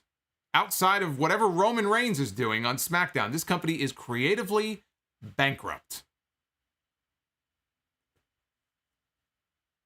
Declan Malloy, surprised they didn't just wait a week. None of them could be at all out. Mark Spera, I have not cared. Boy, Nakamura's doing a lot of dancing on my super chats here, but that's good. That means we're picking up new subs. So thank you to all the new people joining us. William Cola. I have not cared about Raw since that 04-05 period when Batista was a rising star. What the fuck happened to the show? Yeah, you know, again, it's been a slow death, like what Aleister Black was talking about, his slow death over the last 2 years. This has been a slow death for a lot longer than 2 years. It's like watching a car wreck in slow motion. And you just feel like there's nothing you can do. Just brace for impact. That's really all you can do. Moving to 3 hours in 2012 really sped up the demise and quality of this show. You believe it's going to be a decade of 3-hour Raws next year? 10 years of 3-hour Raws? Makes me sick. Tibbs with the $20. What's going on, Tibbs? Braun was built to be a star and they screwed it up. I'm telling you, 2017, he was as hot as he has been his entire run in this company, and they just bungled it. They completely fucked it up. EJ Slimp, I had minor surgery yesterday, but I'm fine and hanging in there. Thanks for going live and keeping me occupied while I recover. Well, I hope you're feeling better, EJ. I'm going for, not a surgery, but a little test of my own on Friday. They got to knock me out, so I got to find somebody who can... They told me not to drive. I can't drive, so now I got to find somebody who can pick me up. Brian Pissarro, what's going on, man? Good to hear from you, Brian. Bones Jones. Vince selling would be the biggest wrestling news ever. Oz and Gloria, shout out to NYC Demon Diva in the chat. Her channel is great. Yes, shout out to Demon Diva. She had a big, I think she had a big celebration on her channel a few weeks ago, right? Didn't she just hit 10,000 subs? So shout out to the Demon Diva. Jacob Donnelly with the $10. I have a fantasy book scenario about Tommy End joining AEW as the new Exalted One, and the Dark Order are treated more serious. No one can replace Brody, but I would still like to see him in AEW. Yeah, I don't know that I would necessarily lump him in with the Dark Order. I just think they've been too goofy for too long, and I wouldn't want him attached to that. If he comes in, I want him to be completely serious. I don't want there to be any kind of lighthearted stuff like they do with John Silver. And, you know, you say that, you know, no one can replace Brody, but that's what you'd be doing. Even though I get what you're saying, but that's exactly what you would be doing. And you would have people who would compare one to the other, and I don't think that's fair to either one of them. I think there's a bunch of other things you can do with him that have nothing to do with the Dark Order. But I think Tony Khan absolutely should snatch this guy up without question. I still feel the same way about Samoa Joe. We still don't know where he's going to end up. Samoa Joe and Tommy End would be two very big pickups in AEW. Alex Jimenez with the $15. Despite the booking, Strowman had a certain energy. He had something that no man on the roster had. A big man, a throwback, something meaningful. It is amazing how far he went from where he started. He definitely improved from where he was on day one. I will give him credit for that. Naif Al-Safar with the $9.99. Shout out to him. Flamethrower Fluff Salisbury, one of my favorite Super Chat names here on YouTube. On a more positive note, Fluff Jr. graduated today, 9th in his class out of 520 kids. Wow, congratulations to Fluff Jr. That is very impressive. Top 10. Of course, number 8 would be better, but we'll accept 9. 9 is still impressive. Rich Humble, thank you for the sub. It's Sam, 94. Braun's indie tweet did not age well. It aged like milk. That's how it aged. And as I said earlier, I can only hope that the independent wrestlers of the world are more classy in their response to this news today than he was to them during what I'm sure for them was a very worrisome, very dark period of time last year. This is why you got to be careful with the things that you say. The spiral goes on. It has to be Comcast, NBC Universal. Given their WWE Network deal, no company wants to shell out hundreds of millions for content that they do not own. Well, I mean, it's a 5-year deal. So if the deal were to run out and then the sale took place, it's anyone's ball game. But that's why I said before, they would have to be the leading contender, I would think. If anybody is going to buy this company, I would think that they would have to be in the number 1 spot, right? I mean, they would make the most sense. Bob the Builder. Hey, Solomonster, did you see the Raw rating? 1.4 million, and the third hour did a 1.1. I did. I'm still not convinced that third hour is not a mistake because we've heard of Nielsen mistakes before, so I'm going to take a wait and see on that. But you know what? Monday was a holiday. It was Memorial Day, but Raw has always aired on Memorial Day, and they ain't never done a 1.1 before. So I don't want to hear that, oh, it was a holiday. It's a holiday every fucking year. Just like every year we have Monday Night Football and whatever else is either preempting the show or competing against the show. See, this is what people don't understand when they make excuses. You have WWE diehards and loyalists who will make excuses and say, well, there was a big sports game tonight, or it's Monday Night Football. And I always say, like, okay, Monday Night Football has been a thing every year. And when you look back at last year and the year before that and the year before that, Raw was doing a lot better against Monday Night Football than they are now. So how do you account for that slow decline? And they don't really have a good answer when you present it in that way. I mean, occasionally you will have some big television event that is very unique and it will take a bite out of the Raw number. I mean, the college football stuff in January, like the bowl game, whatever bowl game is it? Was it the Fiesta Bowl or whatever it is? Toilet Bowl, whatever it is. That usually takes a big chunk out of their audience. But again, that's every year. Look at the year-over-year numbers for Raw. That is what really tells the story about what's going on here. And it's more than just technology is changing and people are cutting the cord. I understand people are cutting the cord. I cut the cord. I never thought I would cut the cord. I cut the cord last year. I said, I'm tired of getting a $300 bill for my TV and my internet. I called up Optimum. I said, I want out. They've never treated me so well before in my life. My God, they were trying to give me every discount under the sun. And I kept saying no. Even with all the discounts, I was still going to be paying like $80 more than what I can get this other service for that I went with.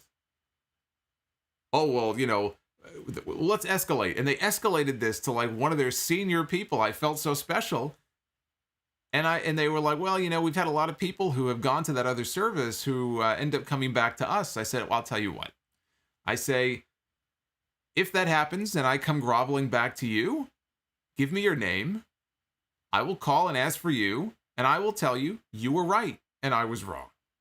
And that is the agreement that we came to. And guess what? I haven't called her back, and I ain't going to be calling her back. Because I found a better option, and I cut the cord, and I've never been happier. So yes, it is a very real phenomenon. More people are leaving cable to go to YouTube TV, or to go to Sling, or whatever they're doing, right? Just streaming apps, Fubo. But that still doesn't account for all of these declines year over year over year that we have been seeing. There is no way to excuse it. You cannot make excuses for it. You have to acknowledge it, like Roman Reigns. Acknowledge it. That is the first step to accepting it and trying to figure out how the fuck do you fix this? What can be done to fix this and stem the bleeding? Everybody just makes excuses and it makes me sick because those people are part of the problem. Stop making excuses for mediocrity. They don't pay you. You're not drawing a paycheck from them. You don't have to be that loyal. Stop making excuses. Lou Rivera, WWE, then, now, you're fired. That should be their new slogan, I agree. Kagis with the $10. I am so bummed about the bleak news. I hope that Ruby and Aleister end up in AEW. Thank you for your streaming tonight. I quit Twitter, by the way, but I will never quit the sound off. I've thought about quitting Twitter, but it keeps dragging me back in. Rodimus Prime with the $50 super chat. Wow, holy shit. I didn't even know Rodimus was with us tonight. To say the talents got cut is an understatement, but I hope that they can all find work somewhere else, whoever may pick them up. Good luck to them all. Where would you like to see each of them land? Well, we just spent 90 minutes talking about it, brother. I hope that answers all of your questions. I don't think I can say anything more about it. Although I will have a lot more, I'm sure, to say about this on Sunday. I will talk more about this on the Sunday show, 707. That is for all of our new subs. The main podcast, the main Solomonster Sounds Off podcast, it's an audio show. It has been for almost 14 full years. That drops every Sunday. And you'll find clips from the show that I pull and I put on the YouTube channel here during the week. But I would encourage everybody to check out the full shows. I cover a lot of stuff. I do a full history segment. I answer questions sometimes. I am sure there will be more information that comes out later this week on these releases. And so we'll talk more about it on Sunday. This is all still very fresh, and very new. We still don't have all the, information yet. But again, that'll come in time. Traven Parker with the $10 super chat. Every 5 years since 1996, there has been a great worked shoot promo. 96, 01, 06, and 11, and 16. Whose turn is it now? What was the one in 16? Who was the one in 2016? Was that Becky Lynch? No, I don't remember the one in 2016. Whose turn is it this year? I mean, take your pick. I don't know. Probably any of the people that just lost their jobs would probably make for a good shoot interview, I would imagine. But you're right, we are overdue. Howard D, the WWE to Jericho podcast, the AEW pipeline is activated. Oh boy, Talk is Jericho is going to have their pick of the litter as far as who they talk to next. Jericho's all booked up now through the fall. Ian Noel Camelotes, what are your thoughts that some of these releases are just forced contract renegotiations to have them re-sign with WWE at a lower cost? Also, Ring of Honor and Impact could benefit from this. Who should go where? Interesting point. It is possible. I don't discount that. That maybe there was somebody, whether it's Vince or someone else, who kind of, I guess it would have been Johnny Ace who probably delivered the bad news, but, was it with a wink and a nod and saying, look, we're looking to cut costs, but let's talk in a couple of months and maybe we could work out something new? Possible. It's very possible. But I don't know. I mean, if you're someone who just got cut from a really good deal, are you going to want to go back there for less money and sit and do nothing? Why would anybody want to do that? If they already weren't really doing anything with you, why would you go back there and again sign for 3-5 years for less money to do nothing? That really would make a lot of sense to me. I can't see someone like Aleister Black or Murphy accepting a deal like that. I can't imagine that appeals to them. Brian Mahoney, is it time for every other company in wrestling to come together and kick the forbidden door into splinters? The independent circuit could see a surge. I think everybody benefits when they work together. If WWE doesn't want to, that's certainly their prerogative. Although we've had reports recently about discussions between them and New Japan, although it might have to do more with Daniel Bryan, but I would love that. I like seeing NWA talent on Dynamite. Or I think it's cool if you're an Impact fan when you have an AEW talent maybe that you like that goes and works for Impact. I think everybody having a working relationship where at any moment there could be a talent exchange, or somebody says, hey, they call in a favor. Can so-and-so work this date if they're not working on that day? Oh, yeah, sure. Okay, great. I owe you. We'll figure out what we'll do for you at some point. Like, I like the idea. As a fan, I think it's great. So I'd like to see more of that, not less. Michael Hilliard, WWE fears enjoyment. I thought that said WWE fears employment, which you could say that also is true after today. Ruben Carrion, Cirque du Soleil is the new NXT. Frankie Mattis, why would WWE release a successful homegrown talent in Braun Strowman? Don't be surprised if it grows. Don't be surprised it grows elsewhere like a Bobby Lashley. You're talking about him like he's some kind of creature, like he's the Thing from another dimension. Roka Will 23, this is one of the reasons why I lost interest in NXT. A lot of the NXT stars that I had high hopes for are either buried or fired. James Bishop, thanks for the sub. You get a Nakamura dance. It's got his IWGP Intercontinental title on there, and that title doesn't even exist anymore. Dry chicken without flavor. It's all about the almighty dollar from Vince. I'm starting to honestly feel bad for Triple H. Boots with the $5. At one point, Shane McMahon quit WWE. Triple H can quit and start his own company. It's you're talking about two very different situations. Given that he is married to the boss's daughter, who is obviously still employed herself with WWE. You talk about awkward.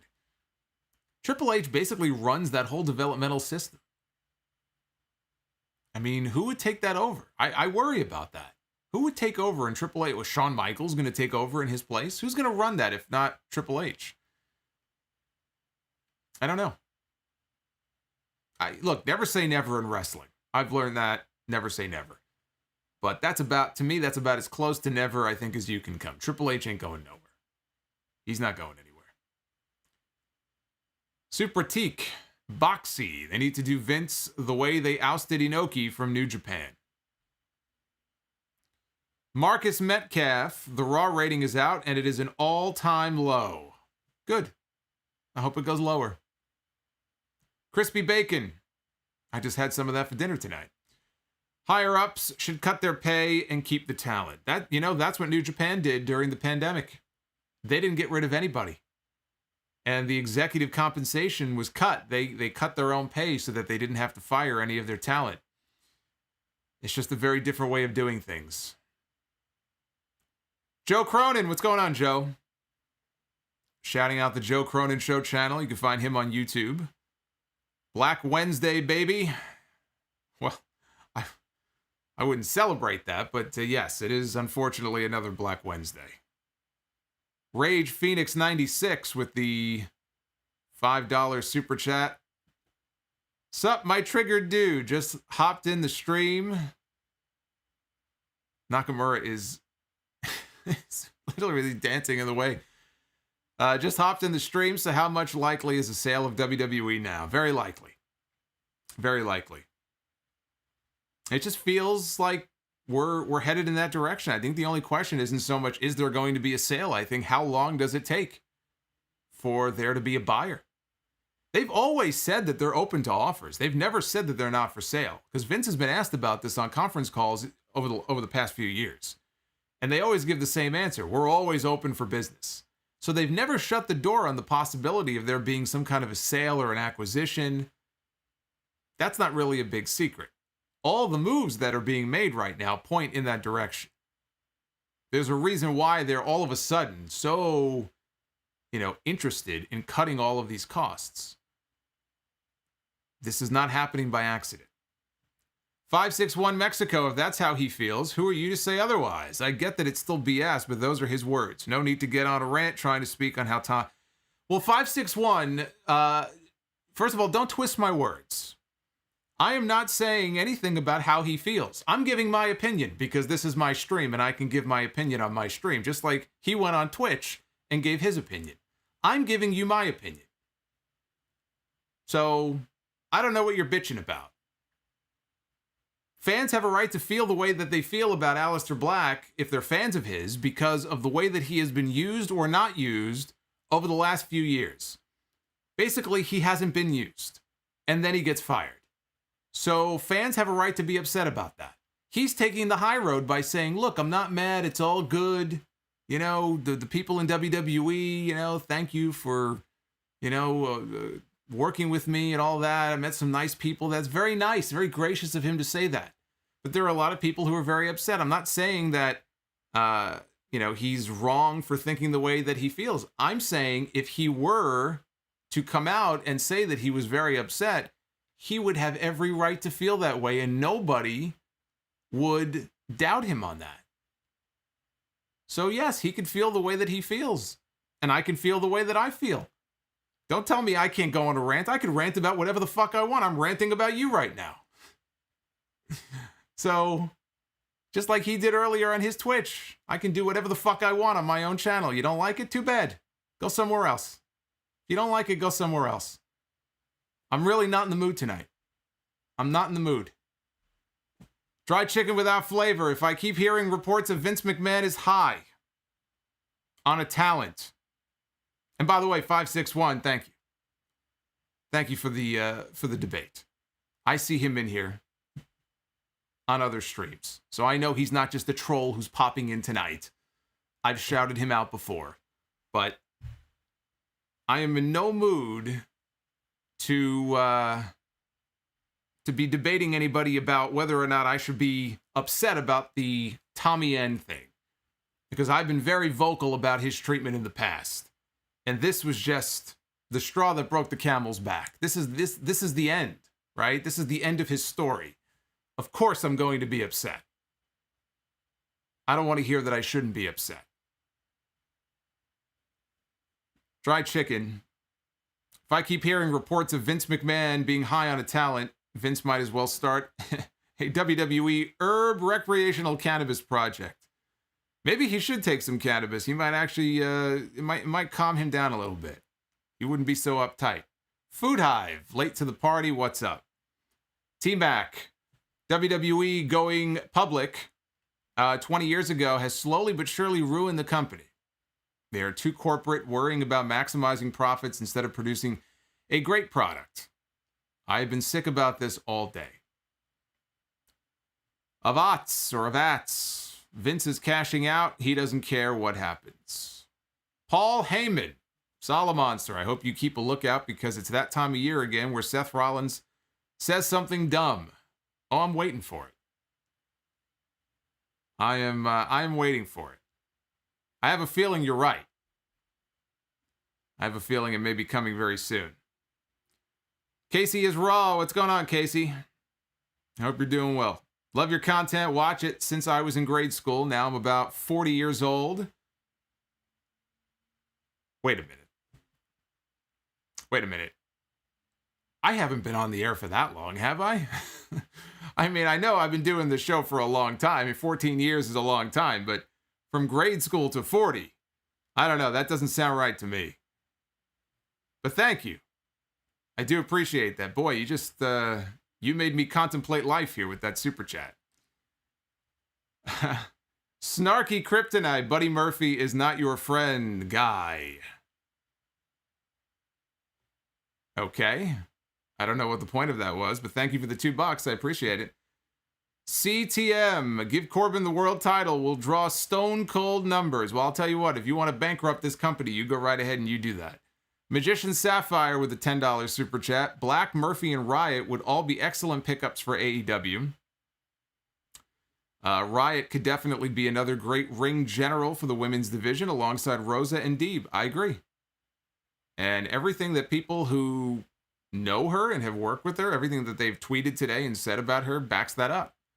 I think she would be an asset wherever she goes. I think she would be very much a welcome addition to that women's locker room. Casey is Raw. Yet again, WWE's problem is VKM. It is just that simple. Hey, I'm just wondering, look, again, we keep hearing over the years about how the buck stops with Vince, right? The buck stops with Vince McMahon. And now we're kind of getting mixed messages on this. Don't blame Vince. It's not his fault. Well, then who should we blame? How does stuff like this happen? Where people just fall through the cracks like that? Who's responsible? Is there somebody in the ranks at WWE who is sabotaging these people? Who has it out for these people? Some mystery name that we're not aware of? Is it Kevin Dunn? I mean, who is it? Food Hive. Serious question. If WWE let Daniel Bryan, Aleister, Riott, Joe, and Buddy be available, isn't it bad business for AEW to let them go somewhere else? No, I mean, it's not bad business. I mean, they're going to make a decision about who they can use the most. And if they feel they can use, let's say, Black and Bryan, and I'm convinced Bryan is not going anywhere. I every day that goes by, I'm more and more convinced Daniel Bryan is going to just stay with WWE or re-sign with them. But if they want to bring in a Daniel Bryan and an Aleister Black and pass on Buddy Murphy and some other people because they just feel that their budget is such that they can't really at the moment bring in anybody else, that's a talent decision they're making. They're going to look at the pool of talent available and say, okay, these 2 or 3 people, these are the guys or the girls that we can really use, and we're gonna hold off on signing anybody else. They can't just sign everybody. I mean, they could, but they're not just going to sign everybody. But I'm also not going to sit here and say that I don't want to see any of these people in AEW because AEW has reached some kind of quota on WWE talent. I didn't have any idea that we were going to have Aleister Black a free agent. I didn't know Daniel Bryan was going to end up as a free agent or Samoa Joe was going to be fired. Had I known that, I would have been the first person months ago saying, bring all of them in. bring them all in at the same time. You can't pass up on talent like that. So yeah, if I'm Tony Khan, absolutely. I'm making outreach to all of those people. And to Ruby as well. You talk about a boost to that women's division, I think she would be a fine boost. Mr. Block Ice 22. Wonder what Bischoff and Heyman think. Well, they know all about being... Well, I guess Heyman kept his other job, right? Heyman was a talent and not just the executive director, but Bischoff got shit canned. So Bischoff knows what it feels like because he's been through it himself. Vash. We forget about Maria and ROH's women's division. I mentioned the Women of Honor earlier. She could pick up the ladies who got released and help them excel out of spite. Spite is quite the motivator. Spite and anger can be a very motivating force. Super Teak, again, on one episode of Jim Cornette's podcast, his partner Brian said Rock should put a team of investors to buy WWE from Vince like the XFL. Also, why can't Shane or Triple H buy out Vince like he did from Vince Sr.? Look, Vince still has a majority stake in the company. If he doesn't want to sell, he's not going to sell. Can't force the guy if he doesn't want to. As far as Rock putting a team together and buying it, I mean, if he really wanted to, I guess he could try. Depends what kind of team he puts together. Just because Rock would be involved doesn't mean that it's going to be a great decision either. Because Rock wouldn't be the one running it. Rock's a little busy. Rock's got a movie career that takes up most of his time. So if he were to buy WWE, he'd be part of a team. I'd like to know who else would be on that team. Who would actually be running the operation? Jesse, what's up, Solomonster? I'm at work, so I can't watch this right now, but I'll check it out later. The release of Aleister Black is a crime. Lakers, Pats 1. Next WWE cuts are the water coolers, like it's 1995. Yes, that is the story. I've heard Cornette tell that story, in fact, because he was working at the Tower back then. Times were so lean in the mid-90s for WWE that they had to get the water coolers out of the office building. Eric Wood with the $5 super chat. Thank you, sir. Jake Just subscribed. I thought Just was his last name. I'm calling him Jake Just. Jake just subscribed. Thank you, Jake. On that note, speaking of Jake, tomorrow night, Dark Side of the Ring on Grizzly Smith. Jake Roberts is going to be a big part of that episode. To me, this is probably going to put the dark in Dark Side of the Ring. We're getting back-to-back weeks of Grizzly Smith, his whole story, as fucked up as it is. Back-to-back with the Dynamite Kid. That's going to be the mid-season finale next week. So it doesn't get much darker than those two right there. Trevor with the $10 super chat. In a future where a company actually buys WWE and Vince has less power, how likely is it that Raw, NXT, and SmackDown ends up being seasonal and reruns of old episodes are a possible concept? Very unlikely. You're not going to get, reruns of old shows on current television is not going to happen. It doesn't make any sense. Especially if you have these big companies paying millions of dollars, they're paying for first-run live programming. That's what Peacock is for, so they can kind of throw all the old stuff on there. Benji wanted to let you know, my wife and I referred to you as Soli for years. Oh, like Gordon Soli. Or Soli. Soli? See, Soli I take as a compliment. I take that as a compliment. Well, thank you. Walking Tall. I was a loyal fan during the Attitude Era. I quit until the summer of Punk. I don't feel that any of the characters and storylines are relatable. Again, one of the many problems. These storylines, very few of them are relatable. You'll get one. The Kofi Mania thing last year was a great story to follow. Well, I guess it was 2 years ago. That was a great story to follow. I really enjoyed a lot of the early Roman Reigns stuff last year with Jey Uso. I thought it was very powerful television. So I'm not saying that they are completely devoid of ideas across all of their shows, but the television should not be, especially on Mondays, that's their flagship show. The television should not be as bad as it is. With the talent they have in this company, and I get so animated when they get rid of somebody who has a lot of talent, they've got the talent. That's not the issue. They have the talent there. It's how you use that talent. And that is what is most infuriating to me, is that they just, the constant misuse of that talent it's a killer. It's a killer to the show. It's a killer to the talent. And it's a problem that needs to be fixed. But to fix the problem, they have to first acknowledge that there is one. They might actually think that the television they put out there every week is great. I'm sure they're really proud of themselves. Until we hear stories about Vince McMahon at 7:30, 30 minutes before showtime, ripping up the script. So like Aleister Black said, right, don't take it out on creative. Imagine if you're one of those creative team members who puts together what you think is a pretty good show. You spend your whole weekend writing out your segments and everything, and everybody puts their work together. And then 40 minutes before you go live on the air, the Irish Madman comes over and he rips it all up. Time to start all over again.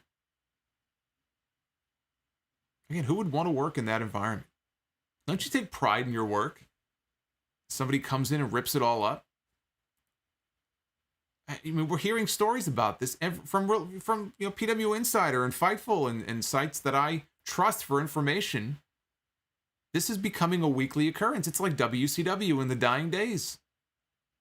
Except they're actually profitable.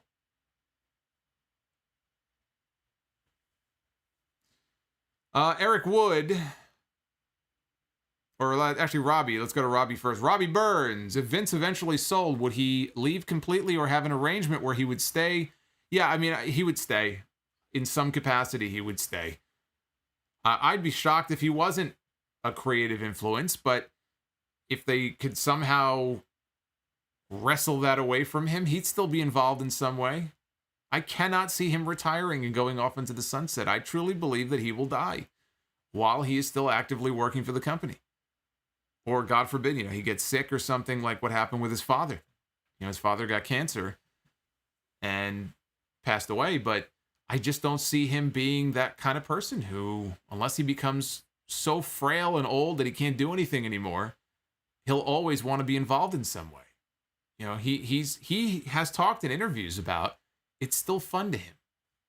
He loves his job. We should all love our jobs as much as Vince McMahon loves his job. It's still fun for me. So as long as it's fun for him, he's not going anywhere. Sale or no sale, I cannot see him leaving. Eric Wood, will WWE regret not giving Britt Baker a chance? I don't think they care. I really don't. I think that they're just so big. I don't know that there's any one person that they truly regret not grabbing. Like, it keeps them up at night. I don't think that person exists. Daniel Guerrero. Hey, Solomonster. Absolutely love the show. I've been listening for about 4 years. What are your thoughts on Braun going to New Japan? I don't know if that would be a good fit for him. You know, he would be like, what would he be like? Like the new Bad Luck Fale or something, but maybe a little bit better than Fale is. Braun and Fale in matches, that doesn't sound very appealing to me. I don't know that he really fits that style. I don't know. I feel like he'd be an attraction there because of his size, but I don't see Braun in New Japan. I don't think that's a good fit. Andrew Joylog with a $21 super chat. The sale is coming quicker than we can imagine. Anti-M Bishop here. True or false? A third national company is needed for these releases to go. AEW cannot save everybody. Thoughts? Well, look, we have another national company. I know it doesn't feel like it sometimes, but there is Impact, there is Ring of Honor. So they exist already. You can go to other places other than AEW. The NWA, I know they're not very big, but they exist too. So there are options beyond just AEW. AEW, though, of those options, would give them the biggest platform on TNT, live television, on a major cable channel every week. That's something that Impact and Ring of Honor, they just don't have. I mean, Ring of Honor has the syndication, but they don't have the big deal like AEW does. Crazy Casey with the $2 super chat. Darian Cash as well. Thank you, guys. We're almost caught up. We're catching up slowly but surely. Like I said, if you were wondering, I do read every single message that you guys send. So however long I'm going to be here for, I will make sure I get to all of your messages. Frost757, just when you think WWE cannot go any lower, they find a portal to another dimension and dig from there. It is quite talented. I guess you could say they're very talented in that way. Juan Ocampo, I have not heard you that mad about Black since the Hell in a Cell main event with The Fiend and Rollins. Brother Monster must be going crazy with the Knicks now. Yeah, well, if they're winning, he is. He's probably downstairs. Well, he is downstairs watching it right now. I have no idea what's going on with the Knicks, and I'm pissed because I can't see the chat.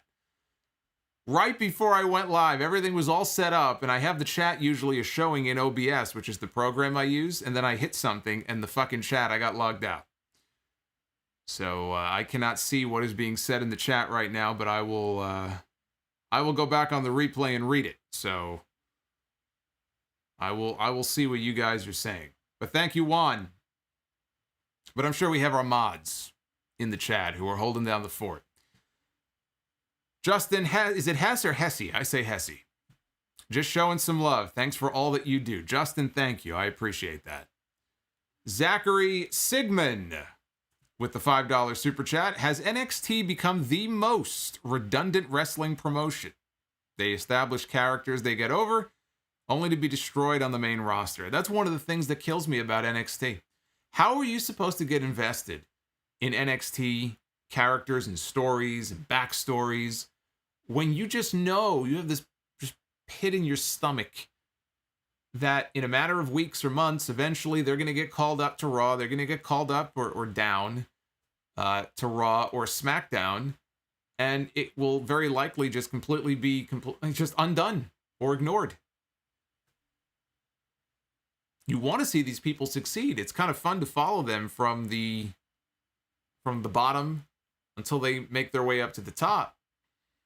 But then you see what actually happens to them, and it kind of breaks your heart sometimes if you really get into somebody and become a fan of their work. I hate to say it, like, I was a huge Rhea Ripley fan in NXT, and I think it was great that they put the Raw Women's title on her because they had to. They needed to establish her big right out of the gate, and that's what they did. And yet, she has been poisoned. She has been contaminated by Monday Night Raw. She has been infected, and it's going to be very difficult to wash the stink off of her now, because I find myself listening to Rhea Ripley promos on Raw. You talk about not sounding natural. The way that these overly scripted and overproduced promos, everybody sounds like a robot. Rhea Ripley now falls into that category, and I find myself, when I watch her sometimes, going, this sucks. What happened to the old Rhea Ripley? It's happening even to Rhea Ripley. She is the Raw Women's Champion. She's being pushed. And yet, she came off as more authentic and genuine in NXT than she does on the main roster, where she comes across like a bot. I'm going to start calling her Rhea Bot.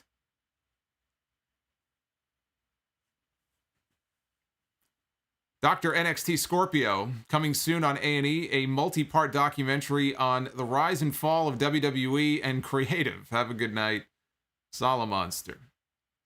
Lakers, well, remember, WWE has to approve it. So once they find out about the subject matter, I doubt that they would allow it on A&E. Lakers, Pats 1. Raw is about to beat Triple H in his tidy whities against a broom. Demotion, or Demo 1. Anyway, he says, thanks, Solomon. I'm not even going to attempt to pronounce that.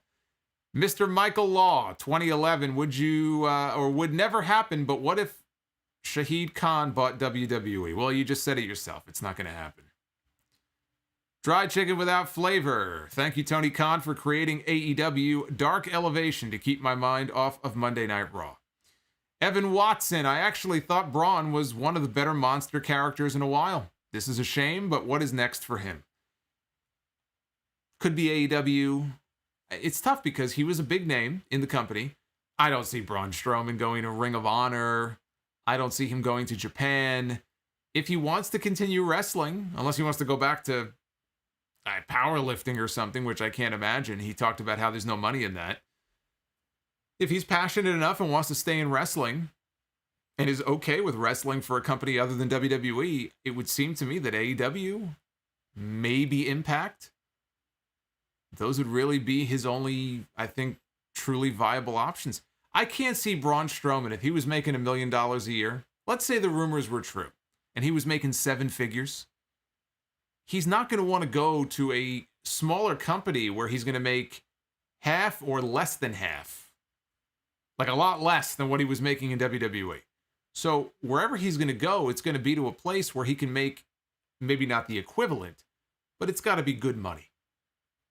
And when you're talking about money like that, like in the 6-figure range, there aren't very many options other than WWE and AEW. Maybe there's a few people that Impact or Ring of Honor are paying that kind of money to. I don't know if they would want to break out the checkbook for Braun Strowman. So his options seem fairly limited to me. It's probably going to be AEW or Impact. He will have some value. He is fresh off WWE television, even if they have to wait 3 months. He was a big name at one point. I mean, you can still say he was a big name. He just lost a lot of that luster that he used to have. Zizou. Do you think it's too late to save Raw if we were to hear Triple H was taking over the company tomorrow?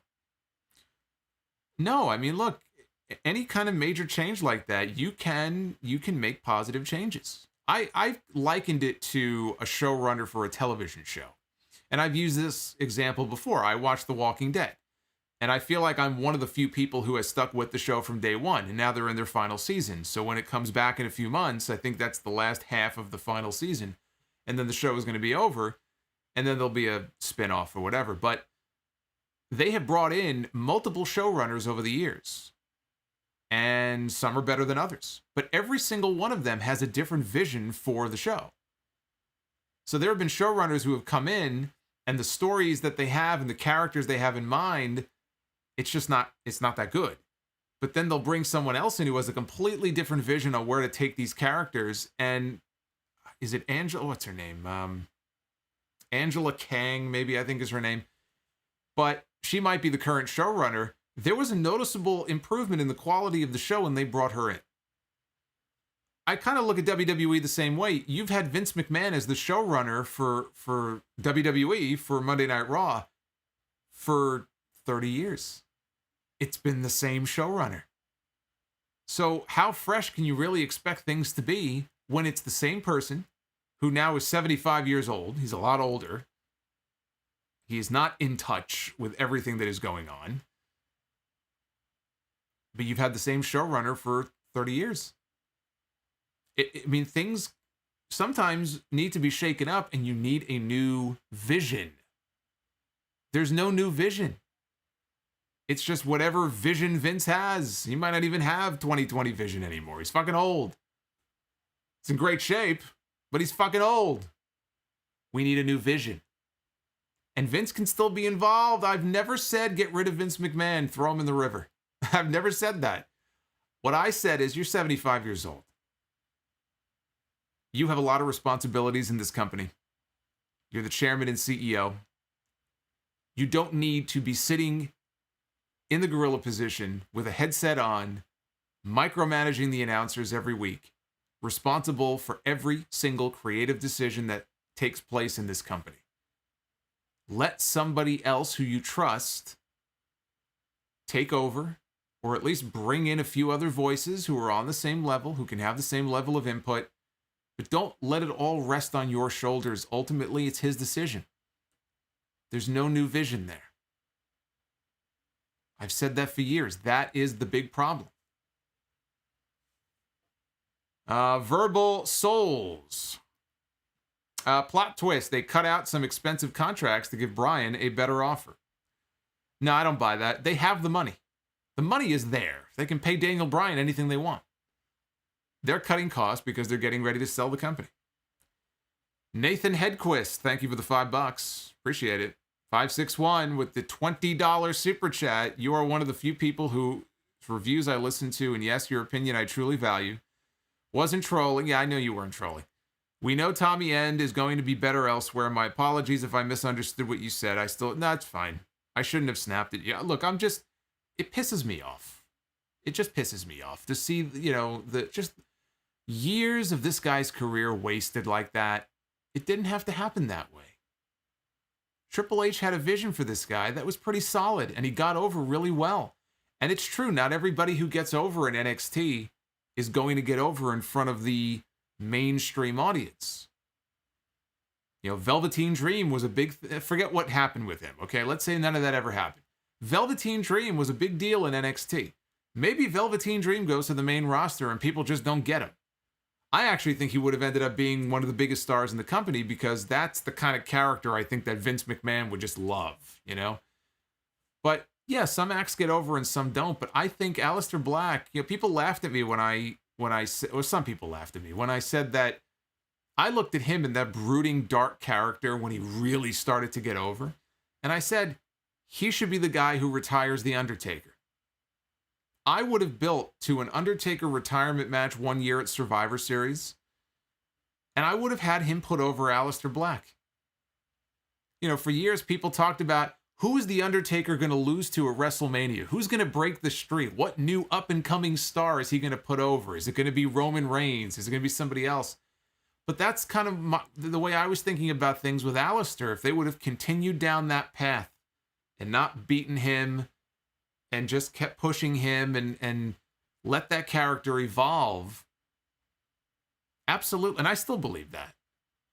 You can mock me if you want to, but I still believe that he could have been the kind of person who could have Undertaker do the honors for him in his last match. If he were to go out, putting somebody over in a match, Aleister could have been that guy. I'm not going to call him the new Undertaker. There's only one Undertaker. But he could have been at that level. I believe he could have been at that level. So to see this, it pisses me off. But again, if he's genuinely not angry about it, if he's at peace with it, I think he's probably at peace with it because now he's free. He can take a breath now. Jay Baker, would you ever interview and/or debate Cornette? I mean, I have no reason to debate him. So probably not. I can't say that that's anything I've thought about doing. Dry chicken without flavor. Women's Casino Battle Royal returns it all out. Do you see Ruby Riott drawing the Joker card? 90-day non-compete clause expires on September 1st. Well, I mean, if the timeline matches up, that I think would be a great mystery entrance in the Battle Royal. I'd love to see it. Manny Rosas with the $10. Thank you, Manny. Vitamin Vision with the $5. I pulled the plug on Raw ever since Elevation started airing. WWE is at an all-time low with these firings, especially firing a guy like Strowman. Vash, whoever buys this company eventually needs to Lucas Vince out. Yeah, I guess Disney would be an example of a big acquisition, right? When it comes to like Marvel and Star Wars and stuff. I think the overall consensus there is pretty positive, right? I mean, there might be some Star Wars fans who tell me differently, but I mean, there are examples of big corporate either mergers or acquisitions like that work out pretty well. It just worries me when I hear about that, though, because I feel like more often than not, it doesn't. And WWE is not going to be priority number one if a big company acquires them. That's why I say, be careful what you wish for. You could say whatever you want about Vince McMahon, but you could very easily end up in a situation that's far worse. Ricardo De Jesus, do you think Tommy End's release affects Thea coming back to WWE? I know you talked about her being at the PC a few weeks ago. I cannot imagine how upset she must be with her husband's release. I would say that probably has an impact. Yeah, I think that goes without saying. Zesty Italian. What happens first? Vince McMahon steps away or the Mets get fully healthy? Oh, Vince will step away. The Mets will never be fully healthy. I'm convinced that somebody put a hex on them many years ago. Remember what I said before about Vince McMahon never retiring? I think Vince McMahon will retire before the Mets field a completely healthy team on the field. Ross Hope with the $6. Wow, and thank you, Solomonster. My wife and I are big fans. Well, I appreciate both of you tuning in and being fans. It means a lot. C. Moonsalt, Raw has been bad lately. You think WWE will ever sell it and make SmackDown the main show and NXT the secondary show? No, I don't think it really works. What do you mean, will they ever sell Raw? I mean, they could sell the rights to Raw. I mean, that's what they did with SmackDown, right? They sold the rights to Fox, but they didn't sell SmackDown to Fox. I mean, Raw is not a company. If Raw were a company, Raw would have been out of business years ago. No, I don't see that happening. Says, hey, Monster, Raw has been bad. Oh, he sent the same one. Oh, he sent 2 super chats. Thank you, C. Moonsault. I think we are now all caught up. I believe we are all caught up on your super chats. I believe. And normally I would check out what's going on in the chat, but it's a little hard for me to do right now. Well, actually, let me see here. I can see it from my YouTube dashboard.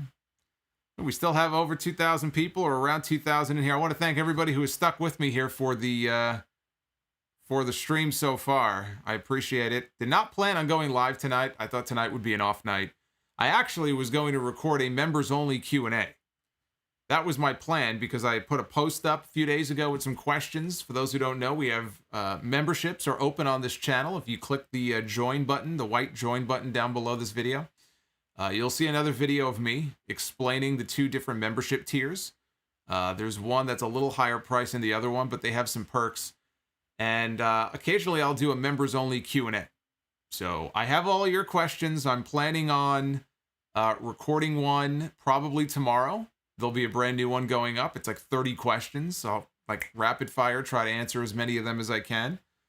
So for those of you who submitted a question, that is something to watch for. Actually, let me see if I can bring up the... there it is.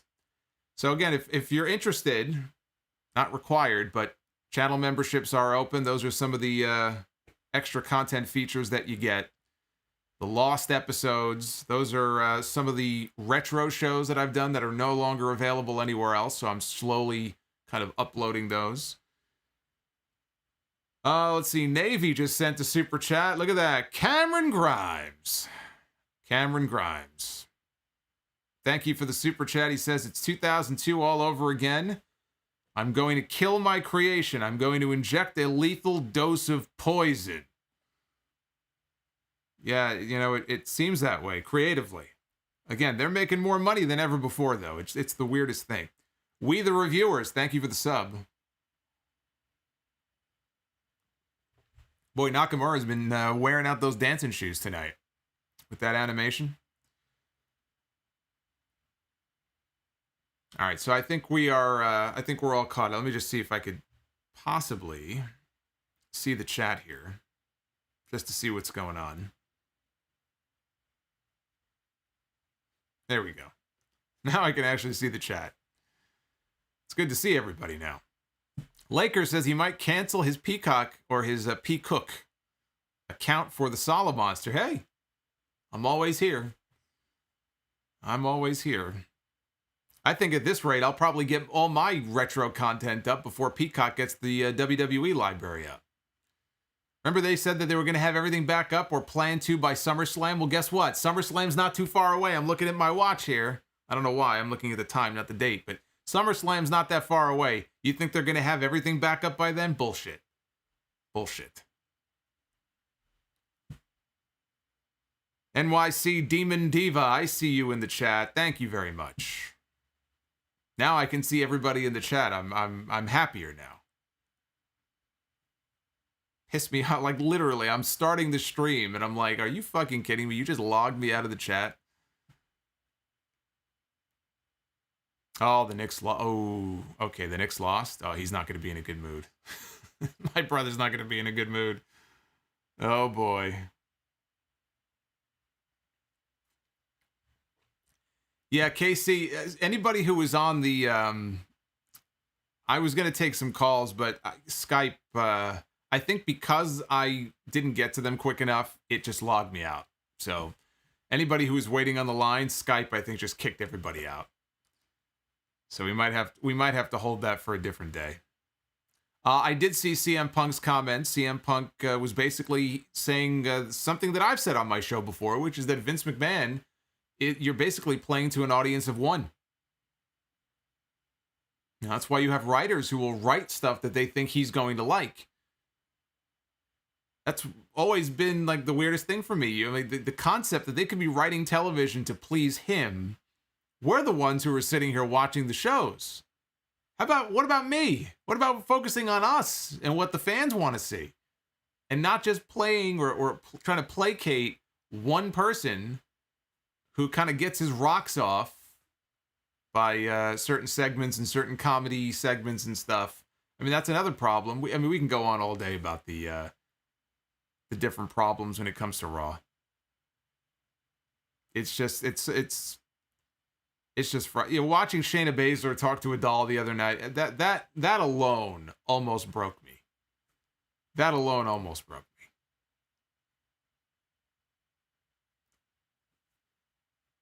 me. Kick Out, yes. Yes, I am. In fact, we are commentary partners for House of Glory, which hopefully will be back in the not too distant future. By the way, I didn't mention it, but if you would hit that like button, it would help the video out a lot. So even before you leave on your way out, just hit that thumbs up. It does help with the recommendeds on the sidebar.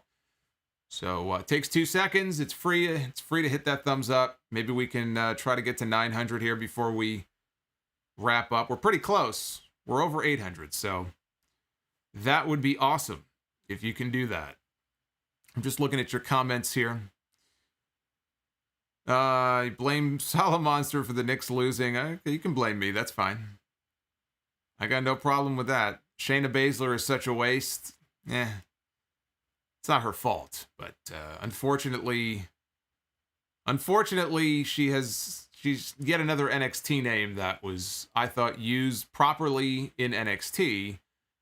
And the first time we saw her on WWE Raw, she was biting Becky Lynch like a fucking vampire. So, there you go.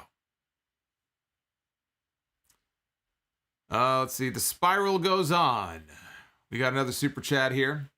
You said you can't see Braun in New Japan. Care to elaborate why? They love their giant gaijin monsters. Seems like a good fit to me.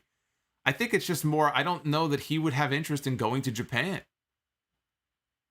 I mean, I've never heard him talk about having any desire to kind of work.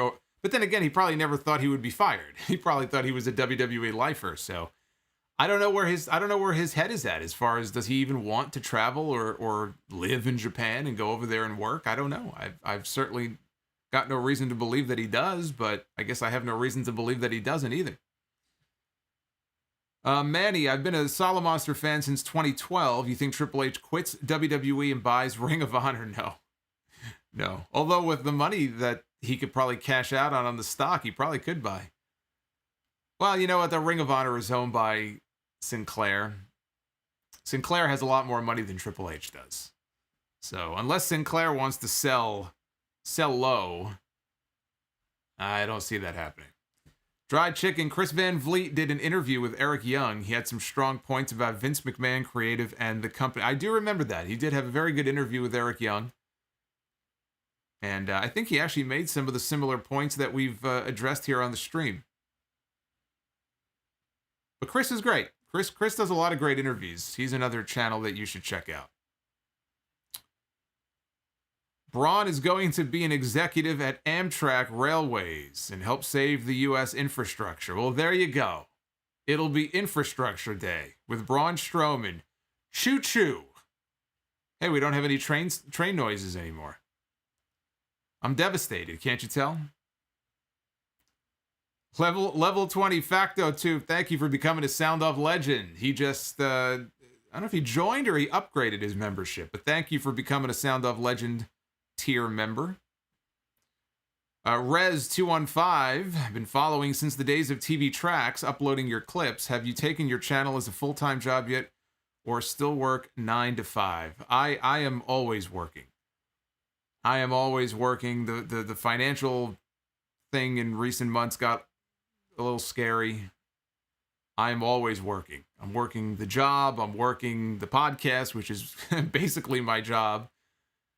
Just haven't given the other one up yet, but it's gotten a little scary. You know, COVID's affected things in different ways for different people, but the channel is thriving. The show is doing well. I don't have a lot of free time, but no, I still have the job. I'm still doing that. I'm doing this. I'm doing everything. And if HOG ever comes back and starts running shows again, we'll be doing that too. That'll be the third job. So the work never ends. That's kind of why I laughed. I said, boy, I have a night to myself. This is great. I was going to go watch the RVD Icons thing on Peacock. I already watched The Godfather on the Stone Cold, the Broken Skull sessions. I enjoyed it. It was good. He's such a positive guy. Charles Wright, The Godfather. You got to at least watch the Papa Shango part. They have the artwork, and I've seen the artwork before, but he talks about how close he came to resurrecting Papa Shango in I guess it would have been 1997. Like, it was all set. It was going to happen. He was in the best shape of his life, all like slimmed down. Jerry Lawler did the face paint. It was going to be like a less cartoony version of Papa Shango.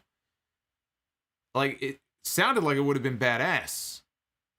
And then Vince is like, plans change, pal. And they decided to make him Kama Mustafa in the Nation of Domination. So, but yeah, if you didn't see the interview, check it out. It's pretty good. But anyway, I guess RVD Icons will have to wait for another night. Let's see, Lord Frieza. Actually, let me back up here. I missed a few other ones here. Stellar Steven, Aleister Black to New Japan. He is a New Japan fan. I'd be fine with that. You know, Aleister in New Japan sounds pretty cool. Ken Terminated, if Lana does appear in any company, will CJ bring back her worked accent? Do you know when Nikita Koloff stopped using the accent? Nikita stopped using it years ago. I don't remember exactly when. It's a little jarring now to see him talking like a normal person when you just kind of remember that character from all those years ago. Let's see. Lord Frieza, Solomonster, there were points in the stream where I felt you were screaming at me. I was screaming at you. You're right. You. And you only. Frost, thank you for becoming a Sound Off Superstar. Level member, I appreciate it. Pudding Pie says Solomonster hustling. I'm trying, man. I'm trying. It's tough, though. It's tough, man. Let me tell you something. Medical bills can bankrupt you in a heartbeat. It's true. So you try to juggle all these different things and you just work. Work. Coggies. I listened to Dark Side review. Oh, my Dark Side of the Ring review. Of The Warrior, Sound Off 706. And listen to the Double or Nothing review. You are the king. Get yourself an ice cream and cool off, brother. Lactose free. Yeah, I was going to say, if I get myself an ice cream, it's not going to be a very good night. But thank you, Coggies. I appreciate it. It's been a lot of content. You know, we got the Dark Side of the Ring review that goes up on YouTube every week. I did a kind of like a double review for the Warrior stuff last week. I covered the Dark Side and I covered the A&E. Talked about both of them, what they were missing, which one I thought was better. And so I'll be doing the same for the Grizzly Smith one. That'll be up probably in a few days. It doesn't go up right away. But I did that. I did the podcast. We had Double or Nothing. Now this. What's next? I'm afraid to wake up tomorrow morning and see what news is going to drop tomorrow. We may have to come back here again.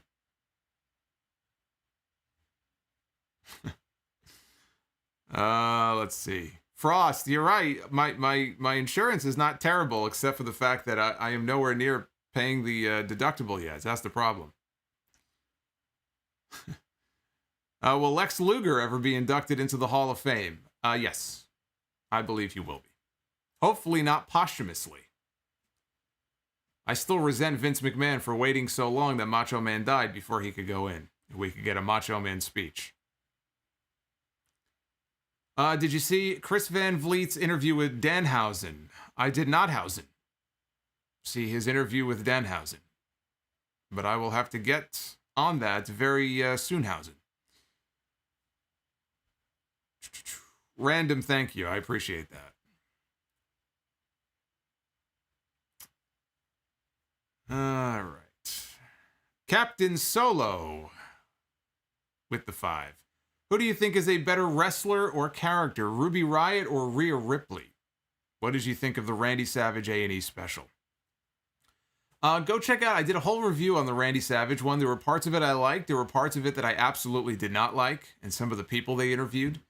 So I would go check out the full review. Ruby and Rhea, yeah. I don't know. I mean, Ruby always comes across to me as being kind of genuine. Like, that's who she is. I don't really see it as a gimmick necessarily. So I'd probably go with Rhea. I don't know, maybe, yeah, but Rhea also. Rhea kind of comes across to me as being authentic with how she kind of portrays herself. I don't really look at either one of them as a gimmick. I guess that's kind of what I'm struggling with. Dry Chicken, would you like to see Minoru Suzuki against Orange Cassidy on AEW? I would like to see Minoru Suzuki against anybody in AEW. If they can get him to come in, doesn't matter who it's against, I'd love to see him. Danielito, I just got here. What the hell happened? Brother, where have you been? Where have you been all day? Well, now you're going to have a whole stream when we're done here to go back and watch. I'll get you all caught up on what happened. Jose Llanos, thank you for becoming a Sound Off Superstar. Now you'll have all these little badges and access to special emojis. And you will also have access to the members-only Q&A when it goes up in the next day or two. The Q&As are for everybody. The retro audio is right now reserved for the higher tier members, the legends. But the Q&As, those are for everybody. So watch out for that. That'll be going up once I have a chance to sit down and record it. Hopefully tomorrow. Showtime. Are you ready for Halloween Kills and Ends? Will they be? I've been ready, man. It pissed me off that the movie got delayed, but I mean, I understand why, but I was ready for it last year. It was supposed to come out in October, so I'm ready. I'm pumped. I love me some Halloween. I see Lou Rivera is having some fun with some of the emojis. See, that's what you get when you become a member. I see my face all over the chat.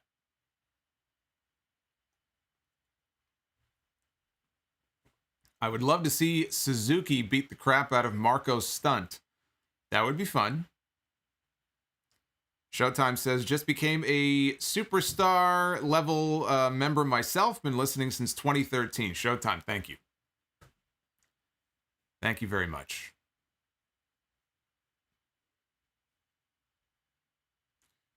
Was kind of surprised we did not get Braun against Triple H after the angle at Survivor Series. Yeah, that went nowhere, didn't it? That seemed like it might be building to something, and then it just went nowhere. But yeah, that was surprising.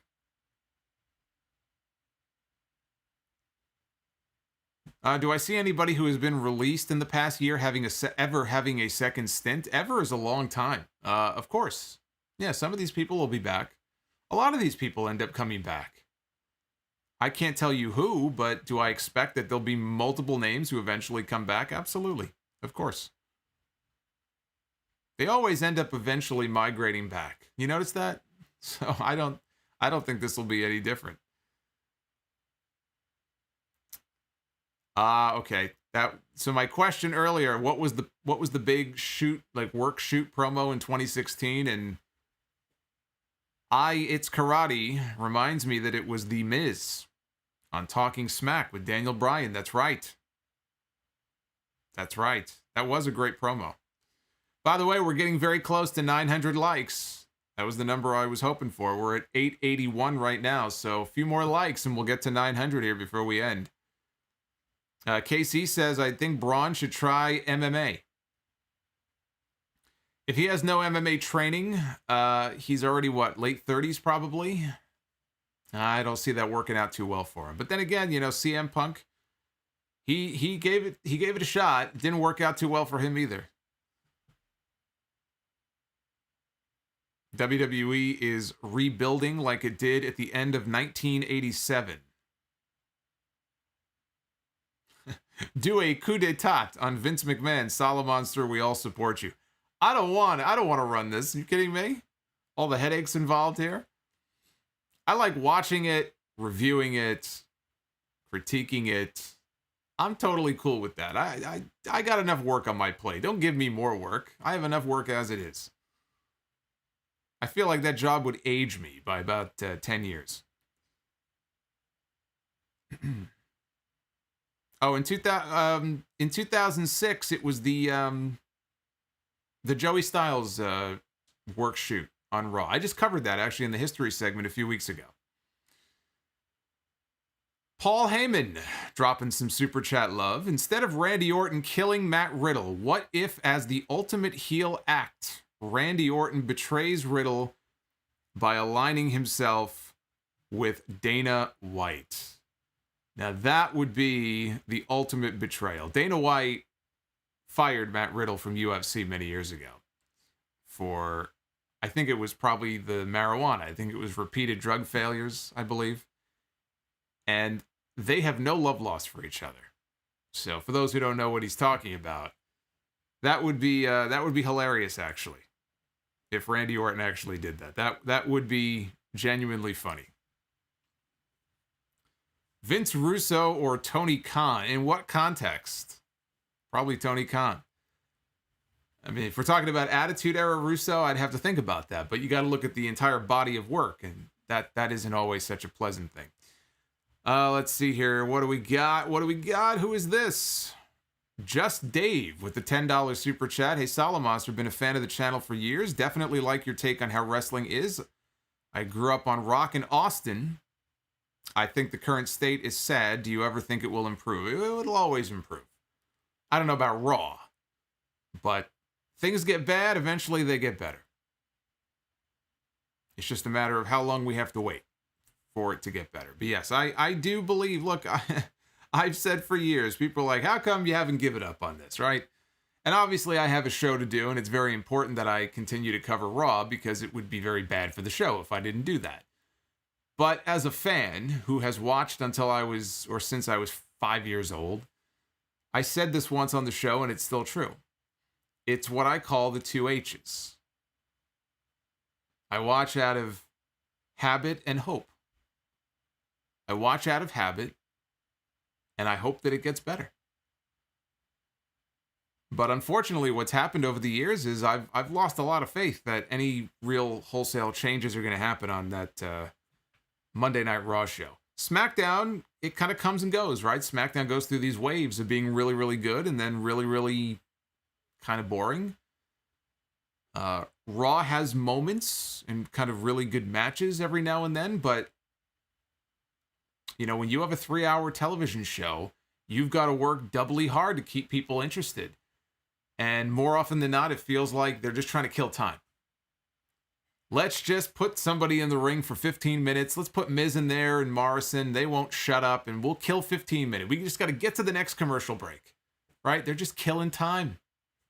That's not how you are supposed to write a television show. You don't do it just to kind of kill time and just get to the next segment. And I really do feel that way sometimes when I watch that show. Why would I want to watch something like that? I don't know. KC says, would you ever have your own custom-made Solomonster belt made? You know, it's very funny that you mentioned that, and I'm not going to say anything more than that, other than stay tuned. You never know. You never know.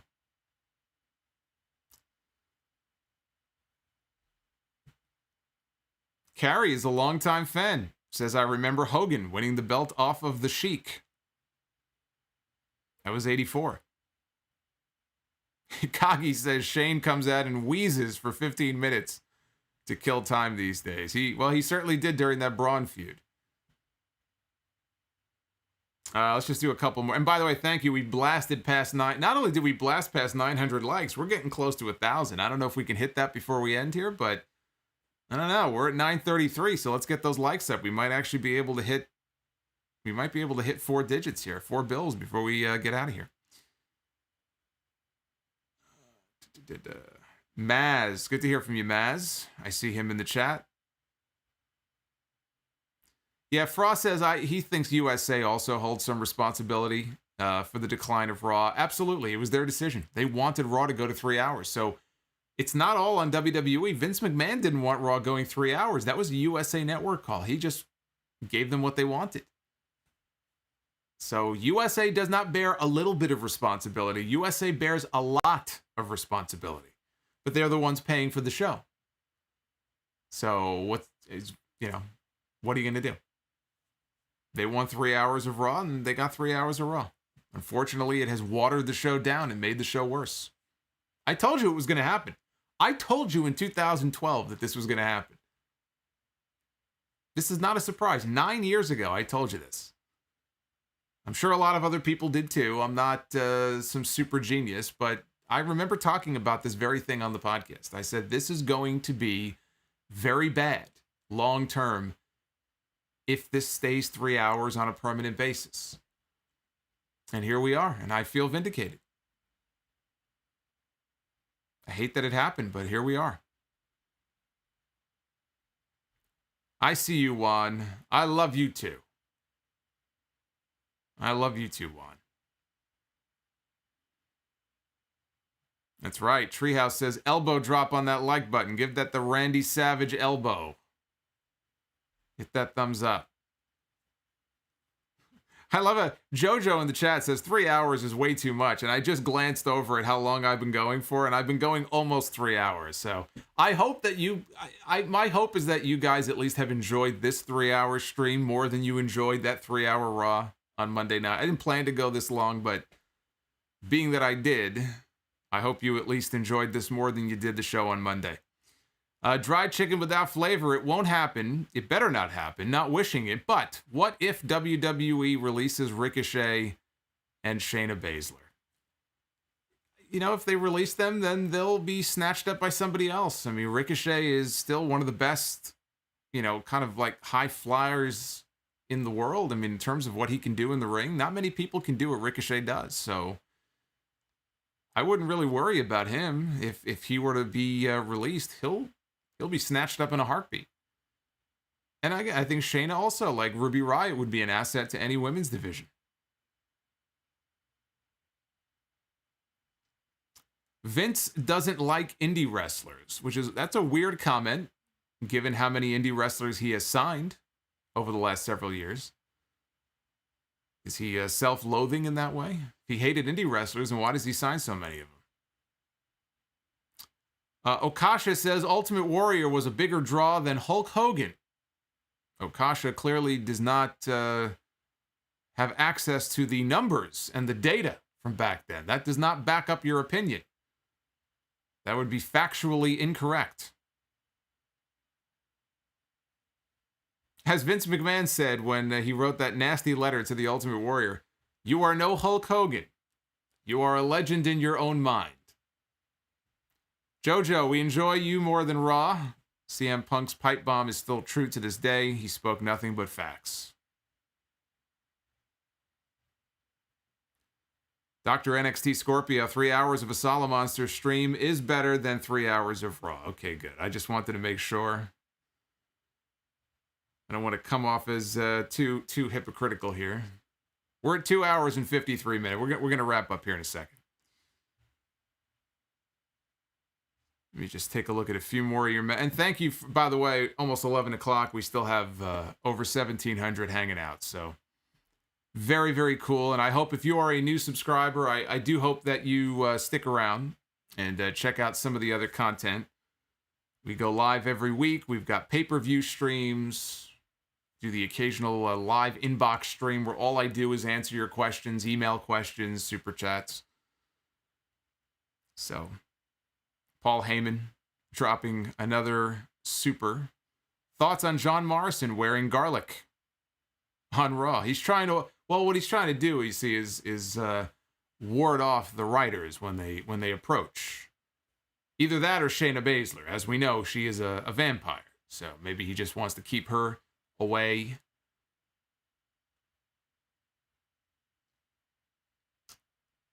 TB or T85 says Ricochet is a damn good wrestler, but be honest, he is a jobber nowadays. Well, I mean, now he is, but that doesn't mean that he doesn't have talent.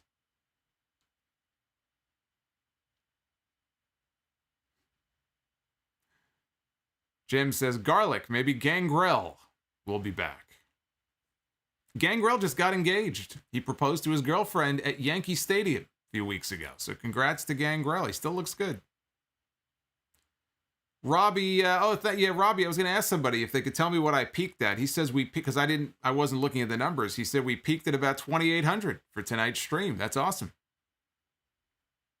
Those are like big pay-per-view numbers there. So we had at one point over 2,800. Apparently, according to Robbie, watching live, I will check later to see if maybe it was a little bit higher, but that's fantastic. I wish it were under better circumstances. Here we are talking about people getting fired, but I do go live every Wednesday when Dynamite is in its normal slot, 10 o'clock, as soon as it goes off the air, so you can always hang out with me on a Wednesday night. EJ, I know you're not a big Star Wars fan, but can you see a comparison between George Lucas and Vince McMahon in their creative and business decisions? I guess maybe a little bit. I know not too many people were thrilled about some of Lucas's, I guess, later work. But yet, he still got billions of dollars in that big deal that he made. So Vince McMahon is likely going to sell his company for billions of dollars too, despite his creative folly. So I guess that there is that connection between the two of them. Let's see here. Were you a big Eddie Guerrero fan? Yes, I was. I was very entertained by Eddie. Very entertained by Eddie. Gone way too soon.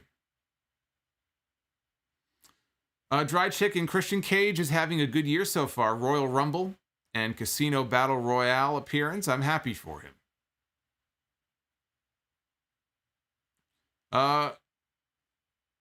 Guhap the Great, thank you. Thank you for that compliment.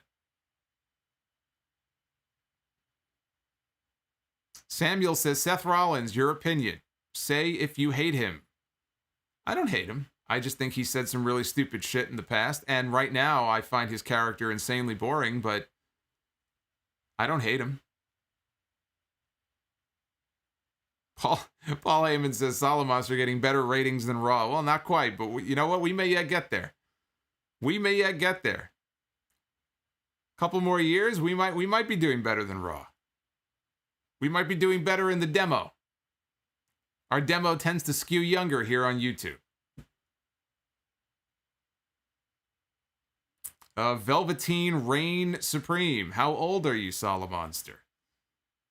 Well, I'll send you on a wild goose chase. I'm about 4 days older than Tony Khan. So there you go. And let's see. Grim Reaper, Macho Man, or Ric Flair? Who deserves Mount Rushmore more? Hogan, Rock, Austin, and who of those two? Of Savage and Flair. Savage is one of my all-time favorites. It really, for me, is Brett and then Savage. So I'm going to be, if I answer that, I'm probably going to be a little biased and say Savage. But if I look at their full body of work, the answer is Ric Flair. So I think if only one of them can go on the Mount Rushmore, I mean, you almost have to put Ric Flair on there, right? But on my personal Mount Rushmore, it would be Savage getting the spot.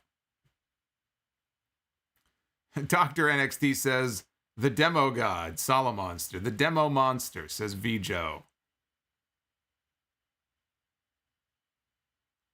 4 more likes is all we need to hit 1,000. Can we do it? 2 more. 2 more. You guys are killing it.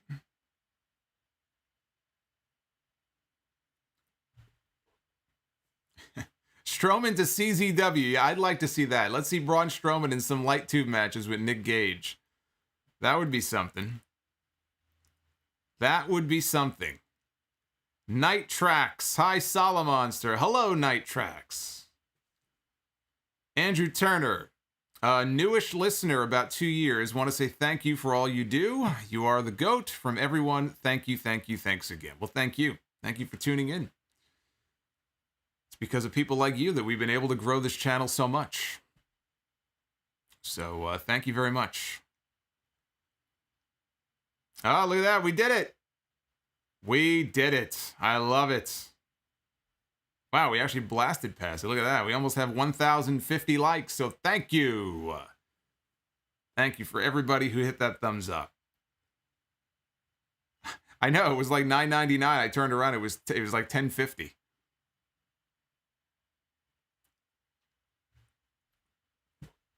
That's great. I love it. $10.60. All right, we should probably wrap this up. I mean, I'm having fun here, but we should probably wrap this up. Again, listen, I want to thank everybody for tuning in. I was not planning on doing this, but I wish I could have gone live a little bit earlier, but, other work got in the way. So I figured there were rumors about other releases. I wanted to wait a little bit and see. Unfortunately, I think that there may still be more releases. Or at least that's what I was reading from some of the folks who had broken the initial news. So I hope that's not the case. Obviously, if it is, though, I will cover all of this and all of the latest on this story Sunday on episode 707 of The Sound Off. For those of you who are channel members here on YouTube, I will have that Q&A recorded probably tomorrow at some point. I've already collected the questions, although I guess the post is still up. under the community tab from the other day. So if for some reason, if you add a question that, comes in, let's say tonight or tomorrow, if I don't get to it, I will try to get to it next time. But, with the Q&As, the plan with those is to just do those every now and then. They're not meant to be that long. And I just try to answer as many of your questions as I can that you leave in the post. But again, you click the community tab. If you're a member, you'll see members only posts. So every now and then when I put a thread in there, if you're a member, you'll see it. And try to keep it to just one question. So that way everybody gets to ask something. So I'll work on that. Please go ahead and check out all the other content on this channel, including the Warrior Dark Side of the Ring review I mentioned. Double or Nothing review from the other night is also up. I covered the entire pay-per-view that AEW did. And all the other fun stuff. And you can follow me on Twitter, @Solomonster. You see my handle here in the artwork. Actually, no, it's not in this artwork. Usually it is. This is a special artwork. But @Solomonster is my handle. That's where you can find me. Oz and Gloria says, I am 12 days older than the Solomonster. Libra power. I am a Libra. And Naif, thank you for the $4.99 super chat. Russell, thank you for subscribing. Got a lot of new subs to the channel tonight. I love to see it. Hope you guys stick around. Be well. Stay safe. Have yourselves a great night. And, all the best to everybody who got that bad news today. But I'm sure they're all going to be fine. I think they're all going to be better off for it in the end. They're all going to land somewhere. And hopefully they'll be able to stick it to WWE and Vince McMahon and show them what they missed. Show them what they missed out on, right? That is the ultimate motivator. Michael just subscribed. Trying to keep up with all the new subs. All right, guys, I'm out. Take care. Thanks again for the support.